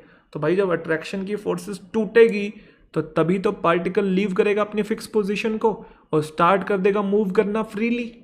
कॉमन सेंस है, मतलब एस आर का पेयर है। तो भाई एस आर का पेयर कहाँ आपको दिखाई दे रहा है? एस आर का पेयर यहाँ नहीं है, यहाँ है, यहाँ नहीं है, यहाँ नहीं है, सिर्फ पहले वाले में है, तो आपका ए आंसर हो गया। समझ में आया कि यहाँ पे क्या बना? अच्छा पूरा पढ़ ले, वैसे ही है, पूरा पढ़ लेते हैं। S1 में बोला टेम्परेचर इंक्रीज करते हैं सॉलिड का तो काइनेटिक एनर्जी बढ़ती है। फिर Q में बोल रहा है काइनेटिक एनर्जी बढ़ती है तो पार्टिकल्स वाइब्रेट करना शुरू करते हैं। फिर S में बोल रहा है उस वाइब्रेशन से क्या होता है, जो हीट मिलती है एनर्जी को, उससे पार्टिकल्स की जो अट्रैक्शन की फोर्स होती है वो टूट जाती है, ओवरकम हो जाती है। और फिर R में बोल रहा है ऐसा हो जाने से पार्टिकल लीव कर देते हैं फिक्स पोजीशन को और स्टार्ट मूव कर देते हैं फ्रीली। और फिर P में बोल रहा है फिर एक ऐसी स्टेज आ जाती है फ्रीली मूव करने से कि जो सॉलिड है वो, क्योंकि जब फ्रीली मूव करने लगे अपनी जगह से ही हिल गए तो सॉलिड लिक्विड में कन्वर्ट हो जाता है। बढ़िया जा तो रहा है। और आगे भी फिर कोई लिक्विड से रिलेटेड बात होनी चाहिए, सॉलिड या लिक्विड से। और S6 में क्या बोल रहा है, एक ऐसा टेम्परेचर जिसमें सॉलिड जो है पिघल के लिक्विड बन जाता है, उसको एटमॉस्फेरिक प्रेशर कहते हैं या फिर इसका मेल्टिंग पॉइंट कहते हैं, है ना। जिस एटमॉस्फेरिक प्रेशर पे लिक्विड जो है बन जाता, मतलब सॉलिड पिघल के जो लिक्विड बन जाता है जिस एटमॉस्फेरिक प्रेशर पे, उसे उसका मेल्टिंग पॉइंट कहते हैं। तो पहले बताना पड़ेगा ना कि सॉलिड पिघल के लिक्विड बन गया, तभी तो बोलोगे उस पॉइंट को क्या कहते हैं। तो मतलब P और S6 का भी आपको कॉम्बिनेशन दिखाई दे रहा है। तो बढ़िया ढूंढ तो दिया था हमने, S का और R का ढूंढ दिया था, SR, और आखिरी में आपका P आना चाहिए था, SR और आखिरी में आपका P आना चाहिए था। समझ में आया कि नहीं आया? वीडियो को घुमा के देख सकते हैं कोई चीज़ अगर आपको समझ में नहीं आ रही थी तो। ठीक है, चले चलो जी बनाएंगे। मतलब कुछ ज़्यादा ही साइंस वाले तो नहीं आ रहे हैं। अब क्या करें भाई, एग्जामिनेशन के क्वेश्चन, सारे प्रीवियस ईयर क्वेश्चन है ये जितने भी मैं आपको करवा रहा हूँ। अरे यार क्या मैंने आपको आंसर दिखा दिया क्या? क्या बात है, क्या बात है, बहुत बढ़िया। एक क्वेश्चन खराब, खैर कोई बात नहीं भाई, देख लो सीख लो, हो गया। अब तो ये तो नुकसान क्वेश्चन का, कोई बात नहीं, चलो हो जाता है कभी कभी, कोई बात नहीं। आओ भाई देखो भाई, अब ऐसा मत करना, छोड़ ही दो इसे, समझ लो भाई अगर आंसर दिख गया तो गलती से, वो मैं लाल रंग हटाना ही भूल गया, लहू मुँह लग गया। चलो कोई बात नहीं, आओ तो S1 में पढ़ेंगे things are often not what they seem. चीज़ें जैसी दिखती हैं वैसी होती नहीं है। अच्छा सही बात है। P में बोल रहा है but you are really not you. अरे ऊपर चीज़ों की बात कर रहा है, यहाँ यू की बात कर दी, गलत हो गया। आप एक बार पूरा रीड ले लो प्लीज़ वीडियो को पॉज करके, है ना। उसके बाद Q में क्या बोल रहे हैं, सो इन रफली 20 second it would have taken you to read this paragraph. 20 second लगेंगे बेसिकली आपको इस पैराग्राफ को रीड करने में। अरे पैराग्राफ रीड करने का मतलब है ये लाइन आखिरी में जानी चाहिए, तभी तो बोलेंगे पूरा पैराग्राफ को रीड करने में आपको 20 सेकेंड लगे होंगे, मतलब पैराग्राफ रीड कर लिया होगा तब ये लाइन आनी चाहिए। तो मतलब ये आपका फर्स्ट नहीं होगा S1 के बाद, ये गया। And that is without taking into account the effects of earth rotation.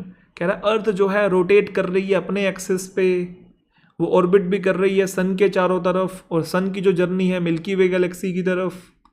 तो कुछ डायरेक्ट S1 में बोला है कि चीज़ें जैसी होती हैं वैसे दिखती नहीं है, उसके तुरंत बाद इतनी टिपिकल बात करती, मज़ा नहीं आया, कोई कनेक्शन नहीं है, हटा दिया।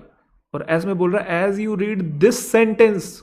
अरे दिस सेंटेंस, ऊपर वाला सेंटेंस तो लिखा है ना कि चीज़ें जैसी चीज़ें things are often not what they seem, जैसी दिखती हैं वैसी होती नहीं है।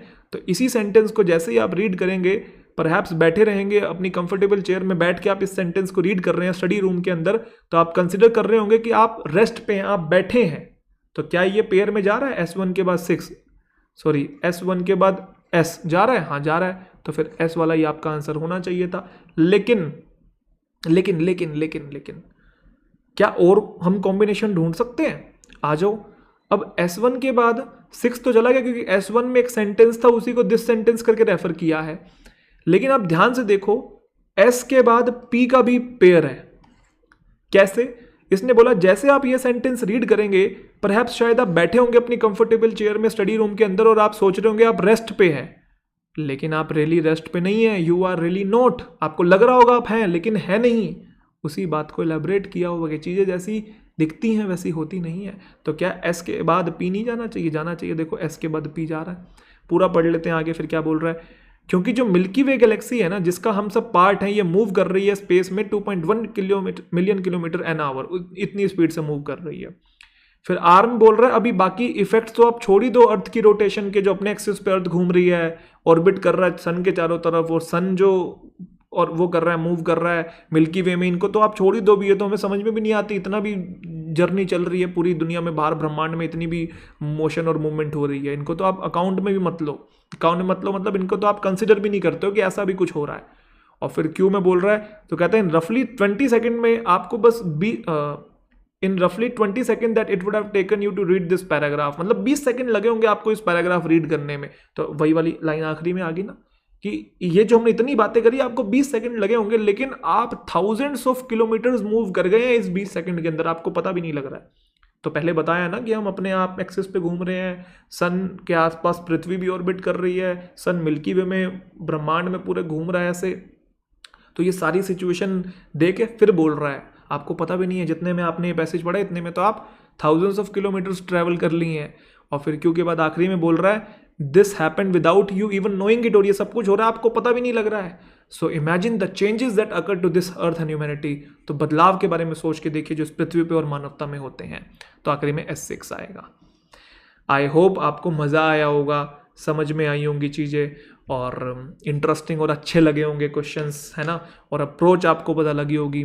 एक तो ना जब सामने वाले को आप करते हुए देखते हो ना कि वो किस तरीके से कर रहा है, किसको छोड़ रहा है, किसको पकड़ रहा है, पेयर कैसे बना रहा है, कॉम्बिनेशन बनाते वक्त किस किस चीज़ को पॉइंट आउट कर रहा है, किस किस चीज़ को पकड़ के कनेक्टर की तरह जोड़ रहा है, तो आपका आपकी और अंडरस्टैंडिंग बढ़ती है। तो मैंने आपको लास्ट में शुरू में ही बोला था, लास्ट में भी ये बात बोल रहा हूँ कि सारा गेम अंडरस्टैंडिंग का है। आप जितना मुझे बनाते हुए देखोगे उतनी आपकी अंडरस्टैंडिंग डेवलप होगी। अब जिस तरीके से मैंने बनाए उसी तरीके से आप बनाने की कोशिश कीजिए अपने मॉक टेस्ट के अंदर।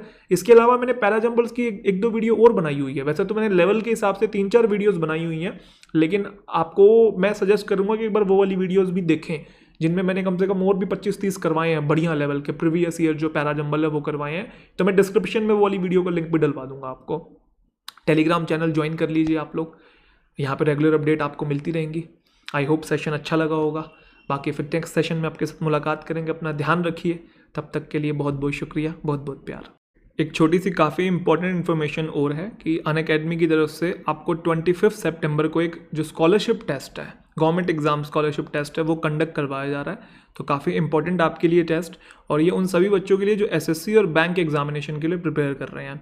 तो 25 तारीख को ये लाइव टेस्ट होगा, 10 बजे के बाद शुरू हो जाएगा। लिंक मैं डिस्क्रिप्शन में डलवा रहा हूँ, आप उसको एनरोल कर लीजिएगा। आपसे वहाँ रेफरल कोड मांगे तो T555 जो है कोड लगा दीजिएगा, आप चाहे SSC के एस्पिरेंट हो या बैंक के हों, ठीक है।